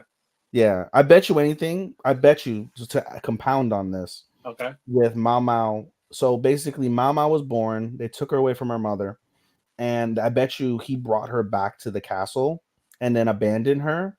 And remember that her adoptive father was in the was The in room. the inner palace. Yeah. Probably took her when he left, basically, and adopted her that way. Yeah, that makes sense. Yeah. So yeah, even essentially even before this, like, hey, Blacken's coming, so you hide, so stay in here. Like even in her home village, Yeah. if he shows up, hide. Yeah. And I loved the ending with Jinshi like talking to Mao Mao. Like, oh Yeah. yeah, by the way, someone wanted to talk to you. Yeah. Oh, who? Blackie. And this split second of that glare, Yeah. Jinshi was just like terrified. Heartbroken. He's like, I'll tell him you're busy. And then he turns around. He's like, I've never seen her make that face, and I never want to see her make it yeah. again. So Mama's a little upset. She goes into the herb garden. Yep. Starts picking herbs, and then She sees this blue-haired girl, like kind of like judging her. she's seen her multiple times, and she's been judging her. It's like, so, like, are you really good at apothecary type of thing? And she's actually questioning like, her thing, and because this blue-haired girl, she grows stuff here. It's her stuff. Like, oh, like no one said anything that I couldn't. Yeah, they let me play what I want. And she brought up the resurrection herb, medicine herb, and Matt was like flipping out, like it's real. Like, no, I'm just kidding. But it seems like it could be a legit thing. So that's what's making it sound like. Who are they going to resurrect? I don't know. I guess just the idea of having it. I mean, just like to test to see if it actually works. It seems like it's not BS because first the blue-haired girl mentioned it, and it seems like Mana has heard of it. Yeah, but it's like a fable more than anything. Right, but you know, it's very interesting, by the way, seeing the woman with syphilis, like late-stage syphilis. Whenever I think of like late-stage syphilis, I find that it's synonymous mostly with Al Capone. He's the most famous person that I can know off the top of my head that died of syphilis. Right.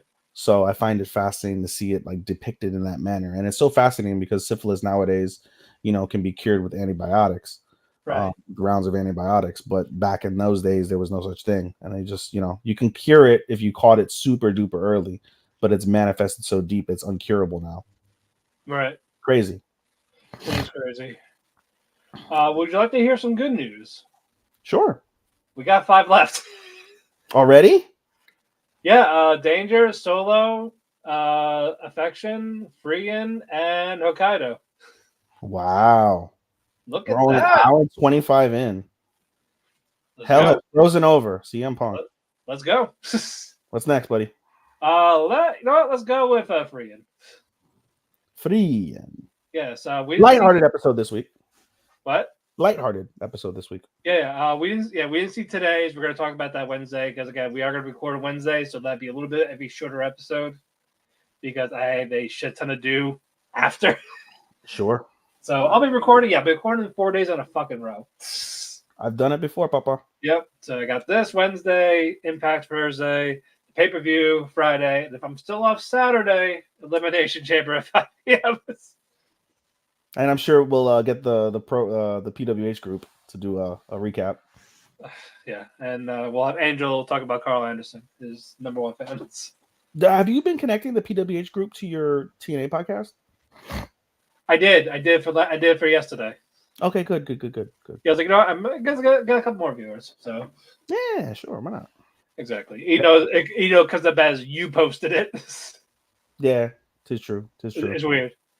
But with Freegan, it's basically we got time before exam 2, so it's just time for basically people to restore their mana, get some rest.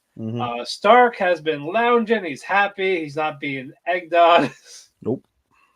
But Freegan and Fern, they come in. They were knocking the door. It's like, Mr. Stark, were you sleeping?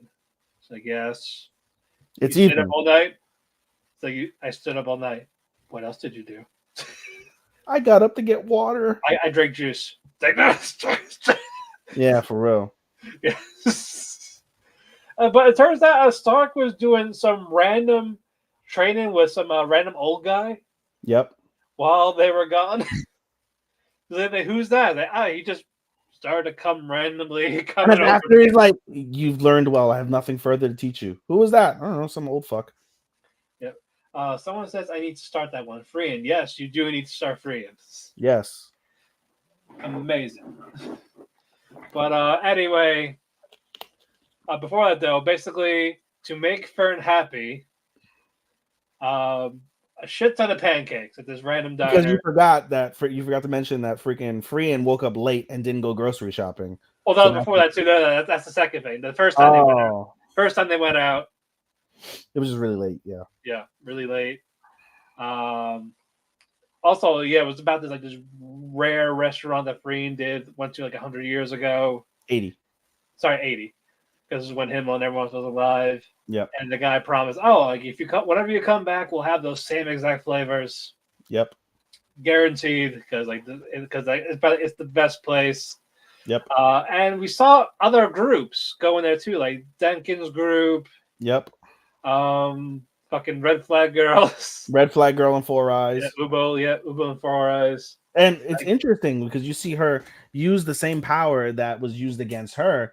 Yeah. And basically we find out that her power is that she can use the magic of she has enough she can relate to. Yep. Which was fascinating. So is Four Eyes gonna go, I can fix her? Wouldn't surprise me. Or vice versa, she's gonna say I can fix him. I wouldn't surprise me if she gets into peril this week and he saves her, or next week whenever that happens. And maybe during the exam. Yeah, that's what I'm saying. During the exam, he'll save her, and that'll be like their relation. Yeah, but yeah, they all coincidentally at the restaurant together, but they're not talking to each other. They all have their own separate tables. Mm-hmm. Freehan got 20 sweets. Stark has his own rice, and Freehan has 20 steaks. Yeah, literally. Yeah, even though it was very expensive, it was their savings.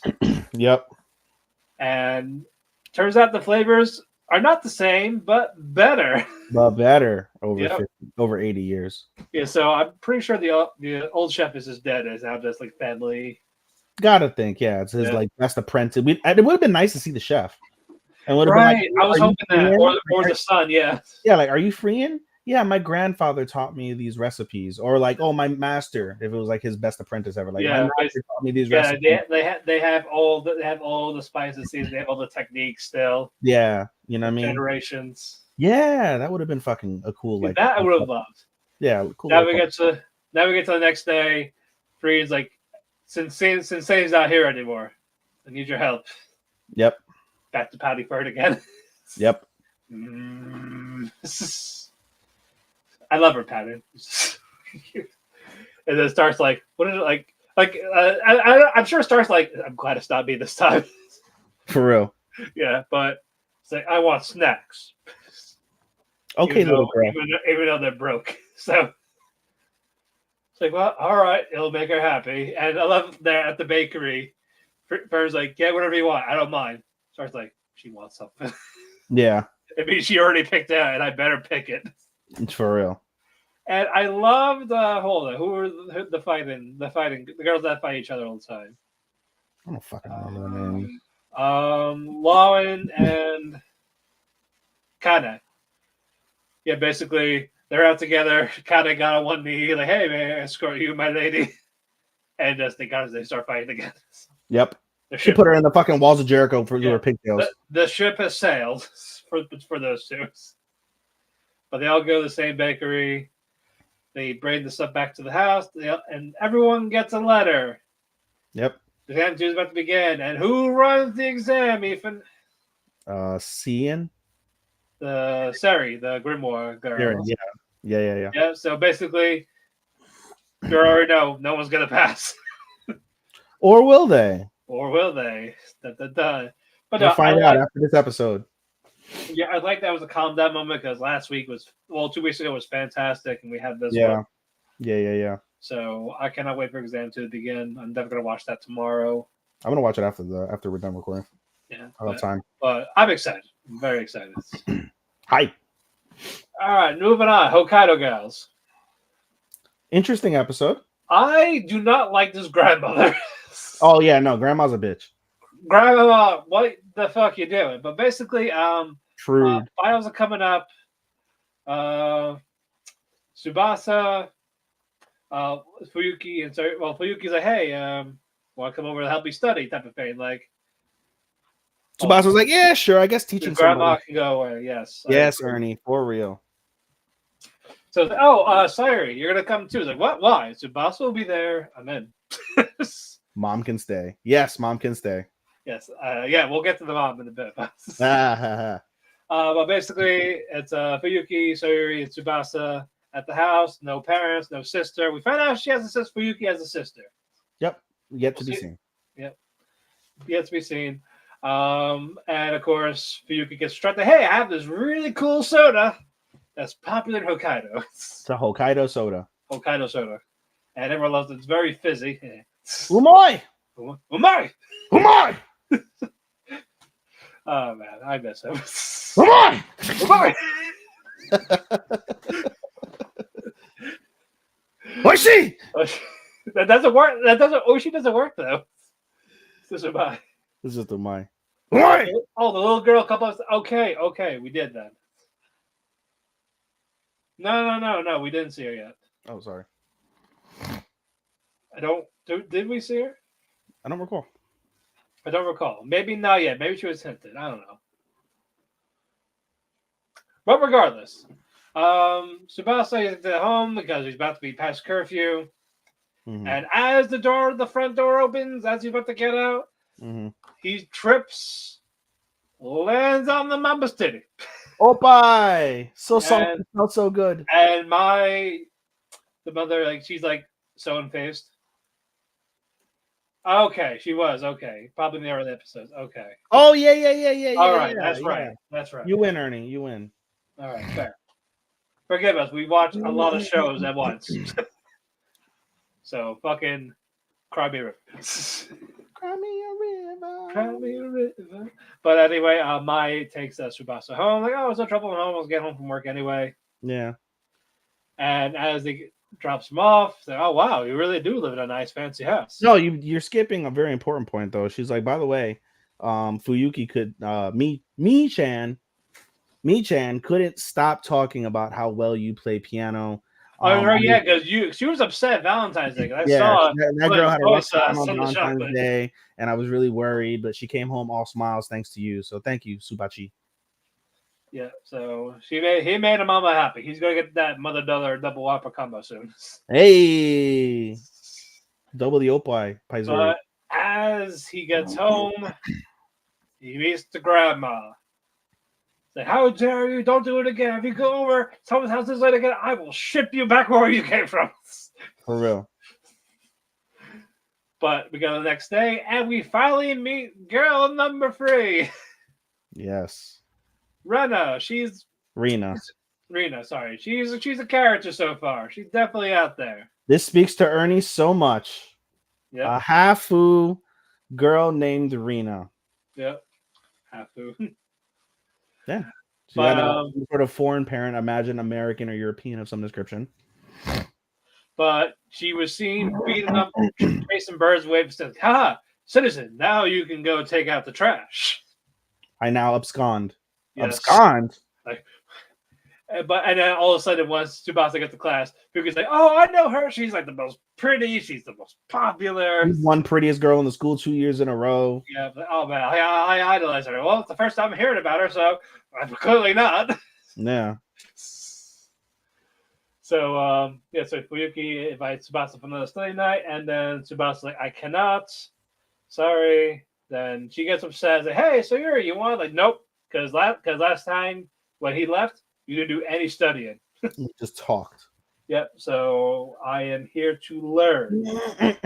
Yep. So doesn't happen. Tsubasa goes to the library to study. Yep, and she sees Rena there sleeping. Yep. And she wakes like, "Hey." So you're looking at me. Yeah. I'm part of the library committee, so I say it's okay to sleep. So I sleep. Yeah. So I'm like, okay, what? Didn't bother me, man. Goes, "Oh shit, you're studying." I'm sorry. Oh, by the way, they marked that answer right. It's really wrong. Yes, like she just first glance. Oh, I did. Ha ha ha. When the fuck does white ass Matt ever get a Japanese pronunciation correct? Success. Madness. Tomfoolery, I say. Balderdash.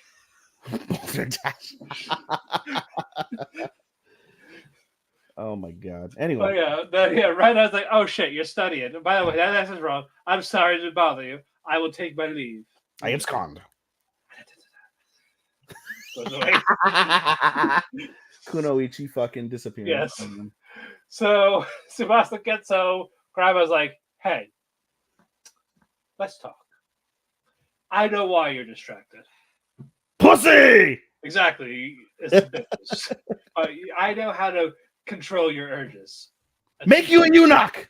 Yes, make you a eunuch. Tea ceremony. But door knocks. Tsubasa goes to the door. It's Rena. Turns out they're neighbors. Yep, they're neighbors. Basically, she's about to handle the neighbor committee type of thing. And she trips.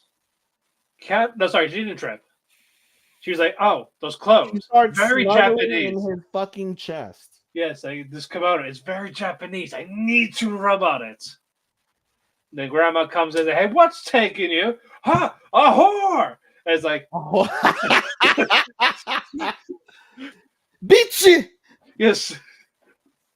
So, and the fucking man was like, "Oh no, I tripped, and he just called me. That's all. And we were just talking. Oh, I had the neighborhood committee here. Oh, you're okay. She's nice. She's nice. She's not a whore. You're a nice girl. She's a neighbor. I like it." Meanwhile, but I know why. And be like, "Fucking, don't take your clothes off. Just Japanese outfit." But I know what must be done now. Clearly, anything I teach you is not going to work. So if anything that's pretty with tits is gonna fuck you up. So if you do not get top 10 in your exam, I will ship you back to Tokyo. I will put you in a box, tape it shut, no holes, send you back dead. No snow. Yes. No opie. You're gonna deal with hot weather and no friends. Fucking loser. Dishonor. So I like this. It was funny, but I was like, This is nah. definitely funny. But I hate the grandma, man. I'm just Yeah, grandma's prude as shit. No crude bueno. as shit indeed. No fucking bueno. But moving on, solo leveling. Great episode. This I fucking love. Like, all right, here we go. Hold on, I didn't watch the show because I was behind at the time. How did you and Starman talk about the midness that he feels of solo leveling? That's the thing. It was it was Starman saying like I've seen this before. We've seen everything before. Let's be honest, but no, is this more of I get where he's coming from, like how it was paced. That's why I didn't like. I think the first 2 episodes should have been like a 1 hour, 1 episode thing. Yeah. Like it's just the pace of it is up, but once we get that glow up from Jinwoo, Oh yeah. Why did his voice get deeper? He's ready perfectly. I'm like, dude, like I noticed the difference in his voice. I was like, the fuck is he like taking like fucking testosterone? No, it's just the 100 push-ups, the 100 sit-ups, the 10-kilometer run every single day. No, it's just I'm waiting for Scarred Girl to be like, oh, you look backed up.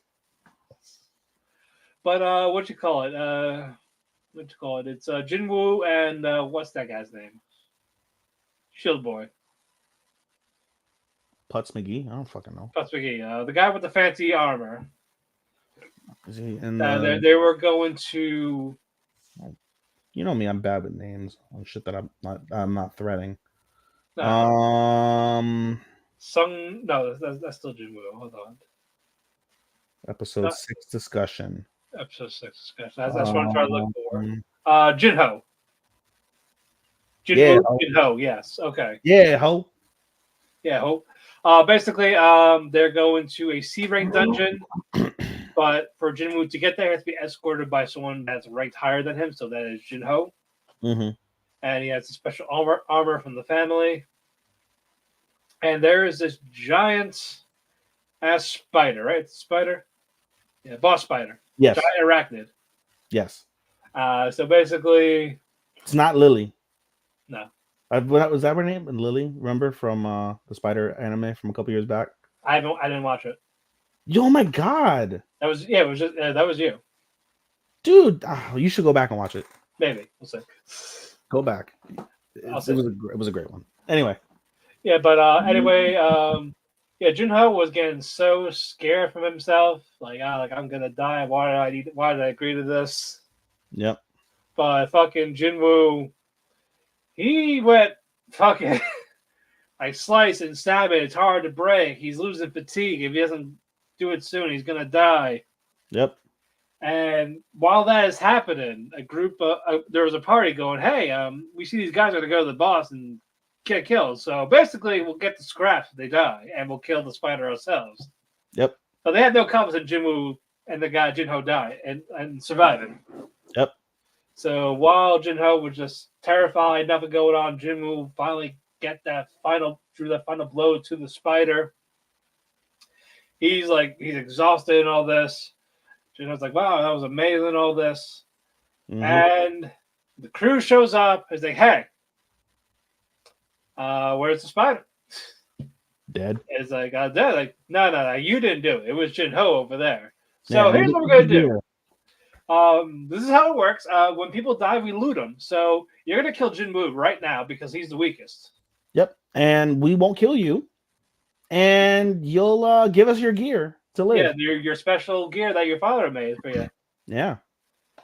And it looks like Jinho just draws his sword. Doesn't do it. Yep. He protects Jinwoo. They both get that. But Jinwoo, his new task came up. Yep. Kill the crew. Yep. 6. Not beat them. Kill them. Kill them. If you don't kill them, your heart stops. Yep. Kill or die. Yes, and I love the music in the back. Yes. What is going on? It was fucking marvelously. It was immediately on my playlist when I found out where I was like, all right, what is this? Like, insert song. Dark Aria version 2. Yep, on. Boom. Oh my god. Oh yeah, then. Oh, you're gonna be playing that when you deliver mail? No, I would say why I don't listen to the podcast. I just put on music when That I you need to go Yep. your fucking asshole fucking deliveries and just have this music on. Yep. Shank in the pocket. Exactly. Yeah, then Jim Woo's was like, I really can't do this, like, but you know what? That he actually accepts, like, it's kill or be killed. I need to understand that is that's how it is here. Yep. And quick stab in the neck, a random decapitation, Yep. in the throat. Everyone left. Shank in the heart. Yep, Somebody left. cut in half. And the leader was left. He's about to go use the technique. Doesn't phase him. Yep. And he's like, no, don't kill me. You can't do it. And he killed all 6 of them. But the key for the last one, he's like, do you know who my brother is? Hey. Dead. Yep. So there's an idea of who the brother is, especially at the end when you see the shadow looking over the sunset, and it's the number, like one of the top S rank. I believe his name is Dong-suk. Yeah, that's what I'm seeing here. Yep. But before that, or Yunho. Okay. Yunho or Dong-suk. Yep. But before that, though, they leave the dungeon, and the person that did like a health check on the 2. Mm-hmm. So let me get this straight: a D, and an E. Go to a C rank dungeon. Yep. And they said there's 6 people dead. Yep. And I was like, and the D rank guy did it all. Yep. Makes sense. All right, good. I see the armor.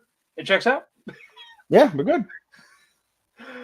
But I'm glad I'm seeing why people like Solo Leveling. I hope it keeps up. Mm-hmm. Definitely, this was a great episode. I can't wait for him to just show out. Like, I want people to be like, "Oh, is it the E rank hunter versus the S rank hunter? What the fuck's gonna happen?" Oh, that's not gonna happen for a while. But I know. I can't wait for it though. They're doing the fucking the not Dark Gathering, the Eminence and Shadow bullshit, right, where he's like playing fucking like normal. Right, but he's not like a pus. He's like pretending to be weak. He's just, hey, I just need a witness, and like you can watch me fight to see my progress. Yeah. If I need help, help me. But if I beat it, you get credit. Deal? Deal. I mean, honestly, now with Jinho and Jinwoo, like you have Jinho basically going to be like his like psychic. Yeah. Hopefully, yeah. It's part of the main character like line. So if you're part of the main character line, I expect to see you in multiple episodes. Okay. Yeah. Then you know what? I'm cool with that. I like him. So yeah. And he'll eventually come out of a show as well. Yeah. After he just threw up after fucking seeing 6 guys get murdered in front of him. Right. But anyway. Co-main. Dangers in my heart. It keeps getting better and better and better, my guy.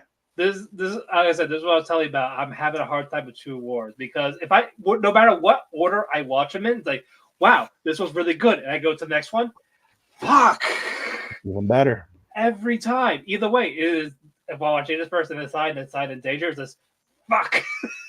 Yeah, and I know the awards you're talking about. I kind of feel the same way in hindsight. Yeah, like that. I want to talk about that when we're done with these. But but basically, it's a end of the year graduation ceremony for class 3, and the sensei wants Ichikawa to do the speech.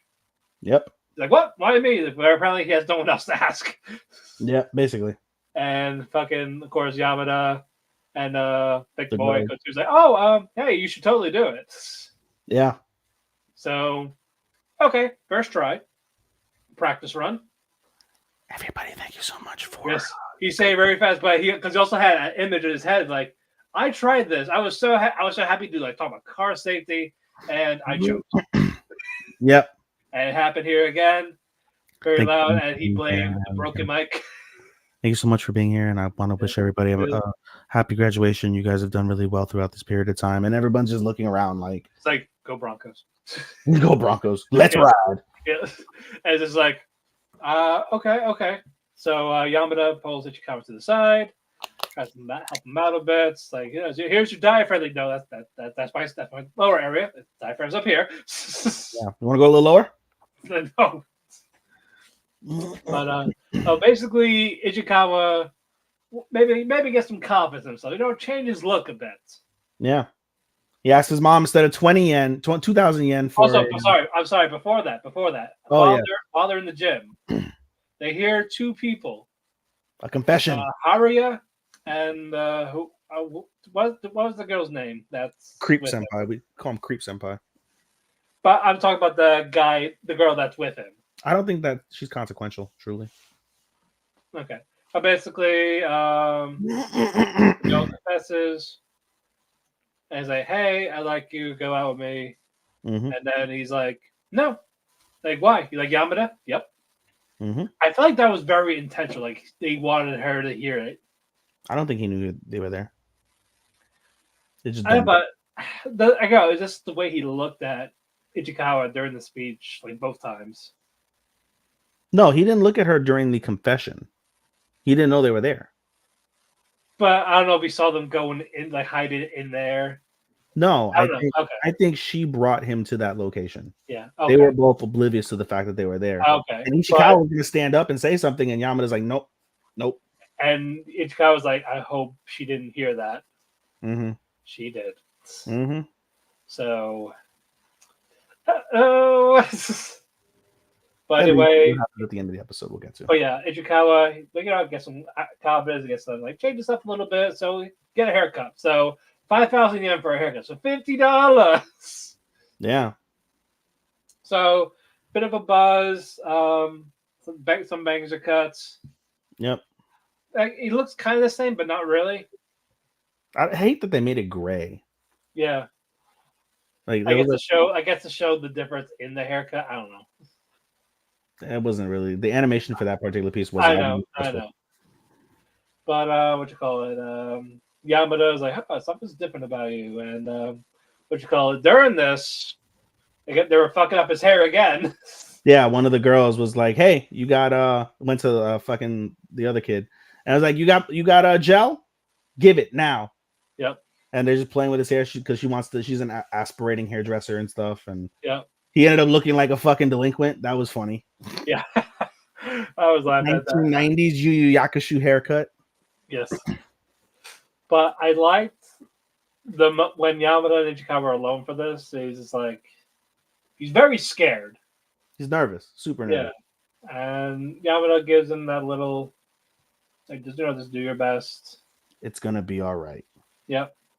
Daijobu. But as he's getting ready, he pulls out his speech, and come to find out, it was his haircut plan. He left his speech in his drawer. So he calls his sister, say, "Hey, come here now, please, for the love of God, help me. I'm going to die up there. Bring my speech." She goes into the drawer. She's like, "Wait, am I going to see any porn mags?" Like, just bring it. It's not the time to ask that question. Yeah, so she does it. She gets on her scooter, and she like, shit, I haven't been here in a while. Where's junior high? With a random guy on a bike to fucking. No, it was the coworker. Oh, was it? Yeah, it was the coworker. Oh shit. Yeah. So I was like, I know a shortcut. All right, let's go there. Yeah. So it's time for the actual ceremony. No sister to be found. The teacher was actually like thanking Ichikawa, like very genuine, sincere. Yeah. And first Ichikawa was like, "Let's do this." I was like, "I can't do this." And we hear imaginary Ichikawa, grown up Ichikawa, is like, "It's okay. Like there's only one person that believes in you. They do it. Like I do." Look at me the whole time. Because it was as he looks at him, it's basically he's looking at the class. Yeah. I love that. Like, yes. Yeah. And he says it, no issues. Yeah. No paper. No, so he remembered majority of the speech. Except for like gets to the point, toward the end, he forgets the rest of the speech, and then he ad-libs.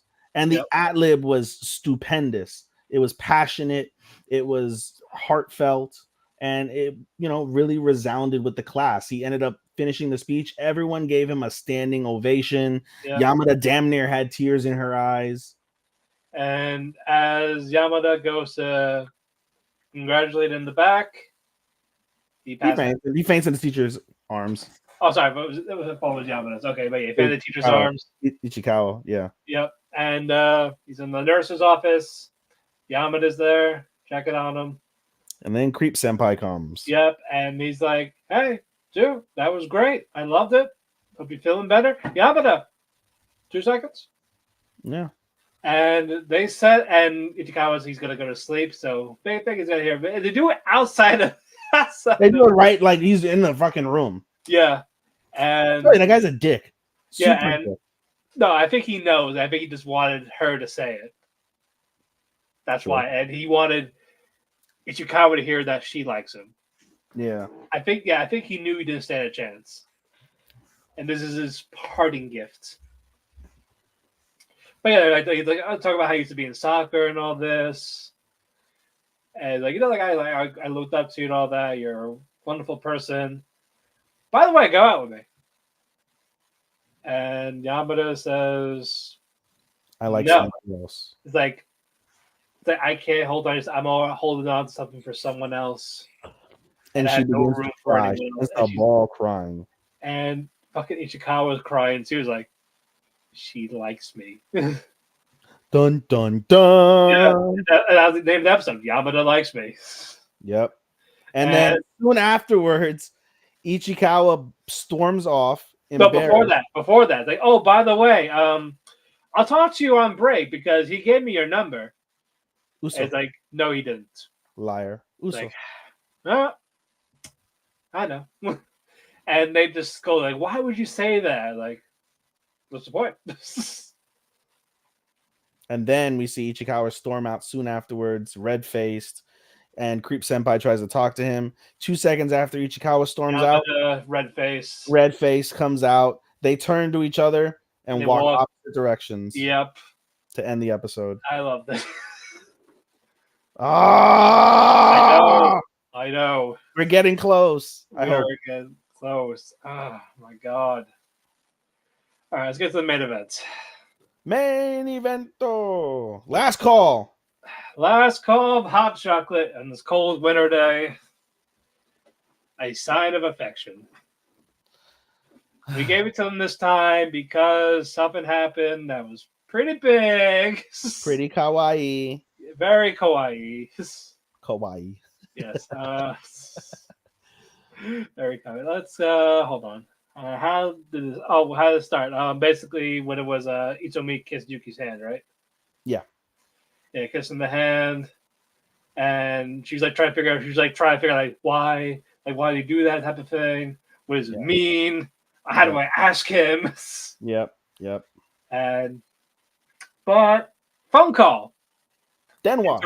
Also, before that though, she does the "I love you" sign, but he didn't see it on the phone. Yeah, so he didn't see it at all. Was it for like having to cover a shift? No, it was to come in early because there was a wedding party. Okay. So basically come in now, basically. Yep. And so as he's about to leave, I gotta go. Bye. But like, where? No, he's like, I gotta go in early. I'm also going overseas Monday. I'll be back at the end of spring break. Yeah. And she's like, wow, I'm gonna be without him for a month. So, okay. but basically, we'll hang out later, type of thing. Yep. But he says specifically, he's like, I'll make time for you when I get back. Yeah. Before he left, that's when she actually asked him, so why the kissing of the hand? I love how he just left her in his apartment. It's a common thing. Just straight left her in the apartment, and then only when she saw fucking Rin did she come down. Also, Isumi promised to send sign language videos during their time. Yeah. During their time away, so that was really cute. Yeah, it was. Yeah. Did he say why he kissed the hand? I forgot. Later on. Okay, later on. Okay. Yeah, later on he mentioned, But what you call it? Itsumi, he's hanging out with his coworker, his friend, and they have a guy talk. Yep. And it's like, so what is your deal with her? Mm-hmm. Like, what about her? And she just talks about like how he just finds her interesting type of thing. Yeah. And like he learns some more stuff, and he even says flat out, she is someone I cannot see myself without. Mm-hmm. I'm like, damn, dude. That's real. And he's just like, you? The guy who doesn't care about love or anything like that? You just want to travel and see the world? Like maybe fuck random foreign girls? Maybe. No, but Nope. He's enamored. He's enamored, utterly infatuated with Yuki and her life, which is Yeah. really like something to behold. To be able to to relate to someone that has a disability like Yuki. Right. Very nice. It reminds me, you know what it reminds me of before we move on? It reminds me of Josie, the Tiger and the Fish. A little bit, yeah. To a degree. To a degree, yeah. But not like he's a caretaker to her. But yes. Kind of in a way, very slightly, like make sure that he walks on the street because she can't hear the cars, keeps her from walking, spacing out, things of that nature. So very slightly, Yeah. he kind of acts like that. Also, when Itsumi was gone, fucking Emma's friend tried to stop by saying, "Hey, where is he?" He left. Like, yeah, fuck off. It's like, can he? Like, is he coming back? Not tonight. You want a drink though? Yeah. I was like, I'm an alcoholic, so yes. Sure. Hold on. I'm trying to remember what else happened after that. So basically, after after Rin collects Yuki, they end up going over back to the bar to just hang out for a little bit. And Oshi is like, "Hey, come in, get a drink." And this is when Itsuomi makes his move. He's like, "Hey, Yep. can I borrow Yuki for a couple minutes?" Yep, because basically he thought about it, like I was gonna wait till I came back to confess, but you know what? Fuck it. I can't do it. I can't. And so he uses sign language. And asks her out. Yep. And Yuki is just Dumb. caught off guard. It's like, what? What? Are you sure you're using the right language? But Yeah. she distinctly says, she's like, when he uses sign language, it's rough, but it's firm. It's rough, but it's comforting. It's definitive. It's very definitive of what he's saying. Like, And then when she sees him ask that, she's like, I didn't teach him though. I didn't teach him how to say that. yeah, He did it learned on himself. his own to tell the girl that he likes her and we should go out. Like, I want you. And she's getting misty eyed. Mm-hmm. She's like very happy, and he's just like, "So you don't?" Like, no, I do. Oh, it's official. They go back in, arm around her. So She's like, my girlfriend now. It's like, what are you guys doing? Oh yeah, we're a thing now. Nani? Yes. Nani? Yep. Poor Oshi. Hey, it's Oshi's turn now. Yeah. It's getting there. Rin is so weird. She's cute though, but weird. No, she's very cute. No, I'm waiting for them to be next. She's not Evie's playing poor ass Emma. Yep. But now Itsumi's goal is to introduce Yuki to his world and to the world in general. She even asks, he's like, "Do you have a passport?" No. Get one. I'll take you with me. I'll take you, like, get one, and if you get one, I'll take you with me next trip. Mm-hmm. So that's now like her first goal, and I can't wait to see how this goes. Mm. I love the confession. Very, very cute. I'm like, oh. And they didn't rush the intimacy either. Like it just they shared a long hug. Yeah. And that was it. That was fine.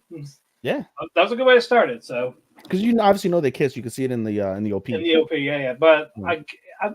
I'm glad they're taking their time with it. I didn't expect the confession to happen. Well, I kind of had a feeling they would kind of have to, because I did not see that happen in the finale. I did agree that I didn't see it come to the family. I thought they would dance around a little bit more. I thought it would be like constant texting till like 4 a.m. while he's away and shit like that. Or like the very next episode. Maybe. Yeah. Okay, but no, I love this. Great episode. Great. Now this is gonna be my fave. It involves Sign and Dangers. I'm not gonna say what's better or not. Say for you. Let's say hypothetically they are the exact same right now. Okay. In every aspect. What is it gonna take for either one to move up above the other for you? Drama. What do you think they have to do? Realistic drama that affects the relationship in some capacity. In which one? Signs. I think that's what's gonna happen because you still have Emma. You Right. still have Emma there. And the other thing about Signs, which is better than Dangers, is the fact that you have a second love interest that people are invested in to a certain degree as well with Oshi and Rin. So you get any show that has multiple love interests is like that's one of the reasons why Kaguya-sama is one of the best rom-coms because it's not just focused on Shinomiya and fucking and Kaguya. Right. You know what I mean? So I think Signs will get the better of it. Just it's hard because of the fact that I feel that as I guess between the three of us, at least Yumi Starman, I can't speak for Chris, but we yearn for adult oriented anime, especially adult oriented rom-coms. Right, but that's right. I don't want to disqualify Dangers because of it. I'm not disqualifying it. I'm saying though, like they're both great in their own rights. Sure. With maturity, with science, that's what we want. We want more adult themed romances. I get that. I think from Signs, what would set it apart would be, like I said, the drama involving Emma. That's going to be the key piece. When it comes to Dangers, what would set Dangers apart would be something probably involving the puberty aspect, the puberty feelings, the puberty physical changes, things of that nature. Something along those lines, I feel. Or some sort of like tabloid issue from like Danger. Like if some reporter saw Yamada and like she kissed Ichikawa or something, and then it becomes like a major fucking storyline. Because we already know her mom likes Ichikawa, dad does, doesn't realize that it's Ichikawa, thinks it's like his name happens coincidentally to be Yamada too. The mom don't care, the sister's all for it. So I think that's gonna probably be like the only thing, and that's why I obviously am expecting Emma to fuck this up somehow, and I'm not nearly as expecting something in Dangers to fuck it up to the degree. At this point, we have our confession with Signs already. Now the key is how do they do the confession in Dangers? Right. So. Okay. For me, if Signs wants to go ahead, it does have to be the drama, but it has to be done in a way to make it that definitely heart stabbing, heart wrenching thing. Like basically, like Emma drugging Itsumi to have an affair. I don't think it'll be that deep. No, I think she will definitely try something with him. She's gonna find out Yuki's deaf and take advantage of that by showing like physical things, like like rubbing on Itsuomi. But at the same time, Itsuomi isn't a weak character. I think if Itsuomi was somewhat weak, that would work and it would cause more drama. But Itsuomi is not the weak character. It's Yuki being fragile because this is the first time she's ever loved somebody. Or this is her first boyfriend. Yeah, this is her first boyfriend. Anything. Yeah, she's always been a sheltered girl because of her disability. So now that she's coming out of her shell, as typical with anybody that has boundaries and walls up, that when you take them down and you experience the things you experience, these tremendous highs, and then anything that's upsetting will just automatically gut you. And so that's the expectation is Emma's going to do something that's going to cause Yuki to really like question everything. And it's going to gut Yuki and it's going to cause drama. Emma's going to cause drama for the entire group because obviously Oshi's involved and Oshi's going to defend Itsuomi and Rin is going to be there for Yuki. And so then there's going to be controversy from that perspective. Yeah, like I want to see emotion from Itsumi when it happens. Like he's very level-headed. Yeah, but you can see like just before when they came in, when he was talking to Oshi and he was very open. He's mysterious, but not really. He's the type that if you give him a reason to, he will most certainly open up. He's not. I want to see him open up a little more, especially like the fear of losing her. Sure. Whether it's because of Emma or Yuki's friend, the one that likes her, like something. I still want to see the Emma backstory. Like, what did Emma do in high school that made Itsuomi not attracted to her in that way? I think it's just they've been friends for so long, he doesn't want to ruin it. That's the thing. I don't think so. I think that there's something deeper beyond that because of the fact that you could tell with the way that Emma acts around Itsuomi, like she's been trying for years to get his attention. She's like just practically begged him to just like, let me stay over, let's smash. I think they probably have. I have a feeling they have smashed in the past and it caused like an issue. And he's like, no, I'm not doing this again. Like a one night stand, or maybe, yeah. Or she ruined his last relationship. Yeah. Because of a misunderstanding or something. Yeah, maybe. And is afraid of it happening again. Yeah, and that's probably why he doesn't want to get close to girls at the time, because of the fact that he's got Emma hanging around. He doesn't have a reason to stop associating with Emma. And so that's the thing. And I think that's, he's not doing something to him personally to make him go fuck off. Just don't see any of the girls. Basically. But, I want the drama, but I don't want it to be like one of those quick conclusions like how Dayton's story was. It ended in like 10 minutes. Mm-hmm. I don't want that. Like, no, there needs to be genuine emotion. They could actually, from like 8 to like 11, they could definitely stretch it out for like that long, depending on how they do it. They have to do it right. I think 9 to 11. I'm gonna say 2 episodes. Right, but I say there is a way to do it, and that's what's going to come down to how they execute it. And that's what I want from them. The drama aspects to make it take it home. With Dangers, one, I need that fucking confession. Yeah, the confession has to come. That has to happen for one.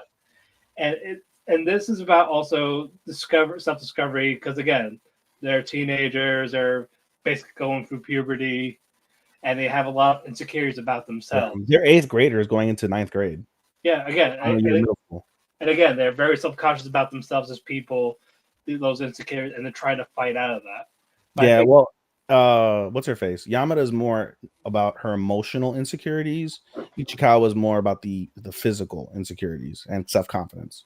Right. It's not really emotional per se.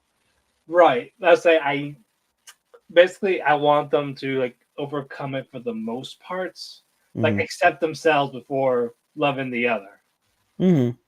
That's if they can get that with the confession, that would seal the deal with that. Again, it's going to come down to execution on both ends. Because right now, both of them are doing a great job. I mean, these are both top 5 anime.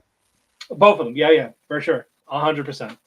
Because they're the only ones, except for like Solo and a couple others. We're not going to get into that, but they're like the really hard-hitting quality shows, and they have not stopped. So, and with Silent Affection, I can only see it being a 1-season show. Oh yeah, no, this is There's definitely there's no way it's gonna be a season 2.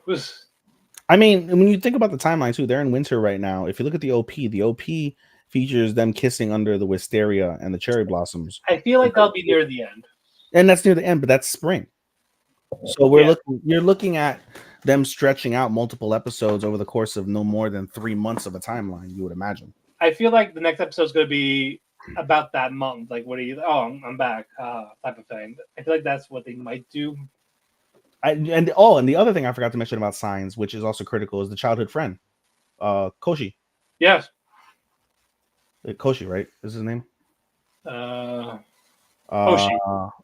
No, Oshi is the one that Rin. Or is that Nagi?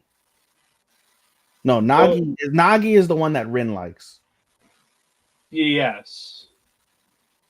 And then Oshi is childhood friend. Yeah. Oshi's the one that likes Yuki. Yeah. That's the other aspect as well. Is he met Yuki's parents. To the same degree, it could maybe not Emma. Maybe it becomes Oshi, and he basically confesses. Or it could be both. Or it could be both. They gotta do it right with both. They should just play matchmaker and get them two together. Like, hey, I don't see that. I see that a little bit less though. Well, no, I see it happening, but there's a difference in terms of how they react.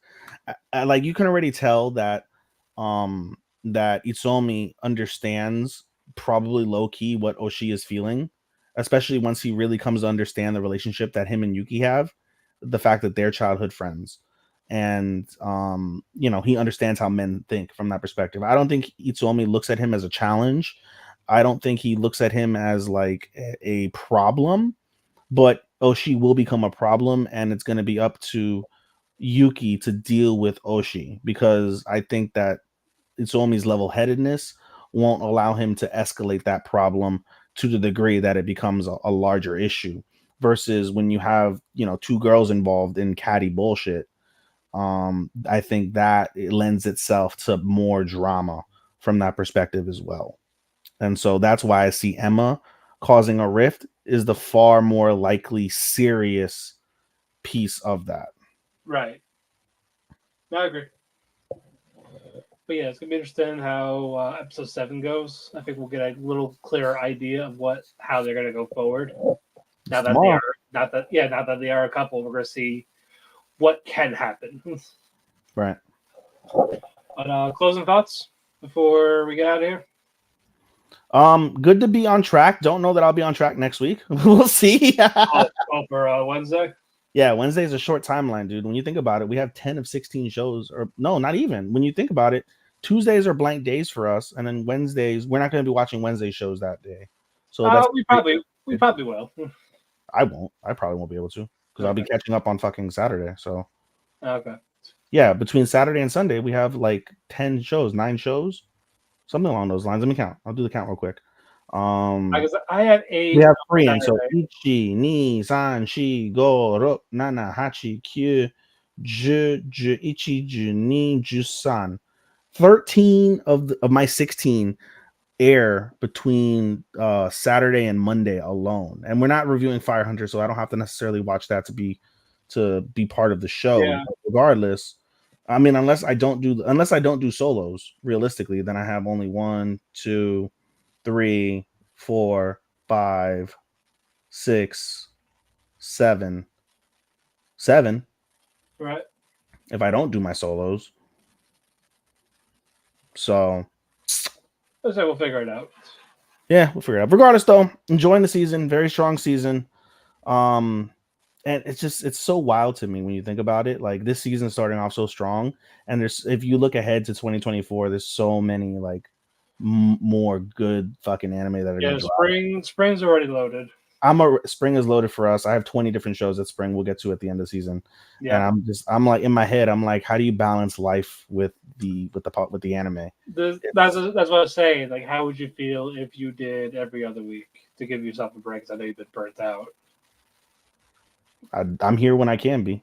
Okay, I was gonna say it could be like you, Sean, you, Chris, like that. Like, you get more if you need help. I mean, I appreciate Sean and Chris already. You know what I mean? So yeah, they step in basically when I fucking drop the ball because of my life. And if I go away, yeah, or if you go away. So yeah, I'll be here for a while. But anyway, guys, with that, the cafe is closed.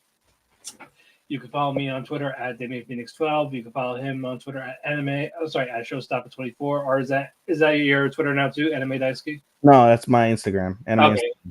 Yeah, follow his Instagram too at Anime Daisuke24. Follow mine. Visit Everguard_cosplay.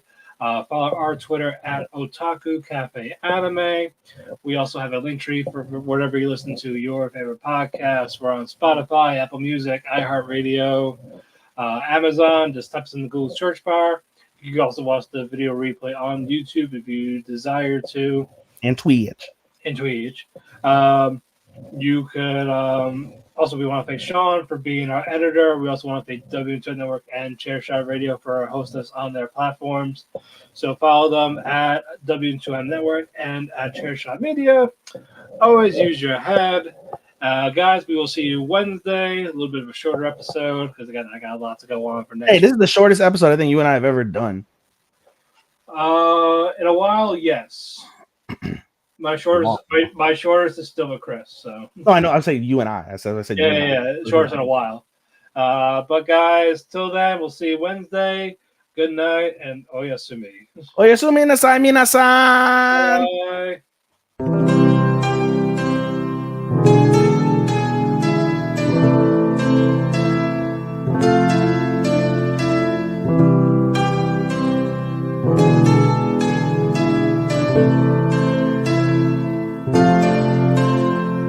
When the sun goes to sleep, I find myself in a heap because it hurts so much to be away from you.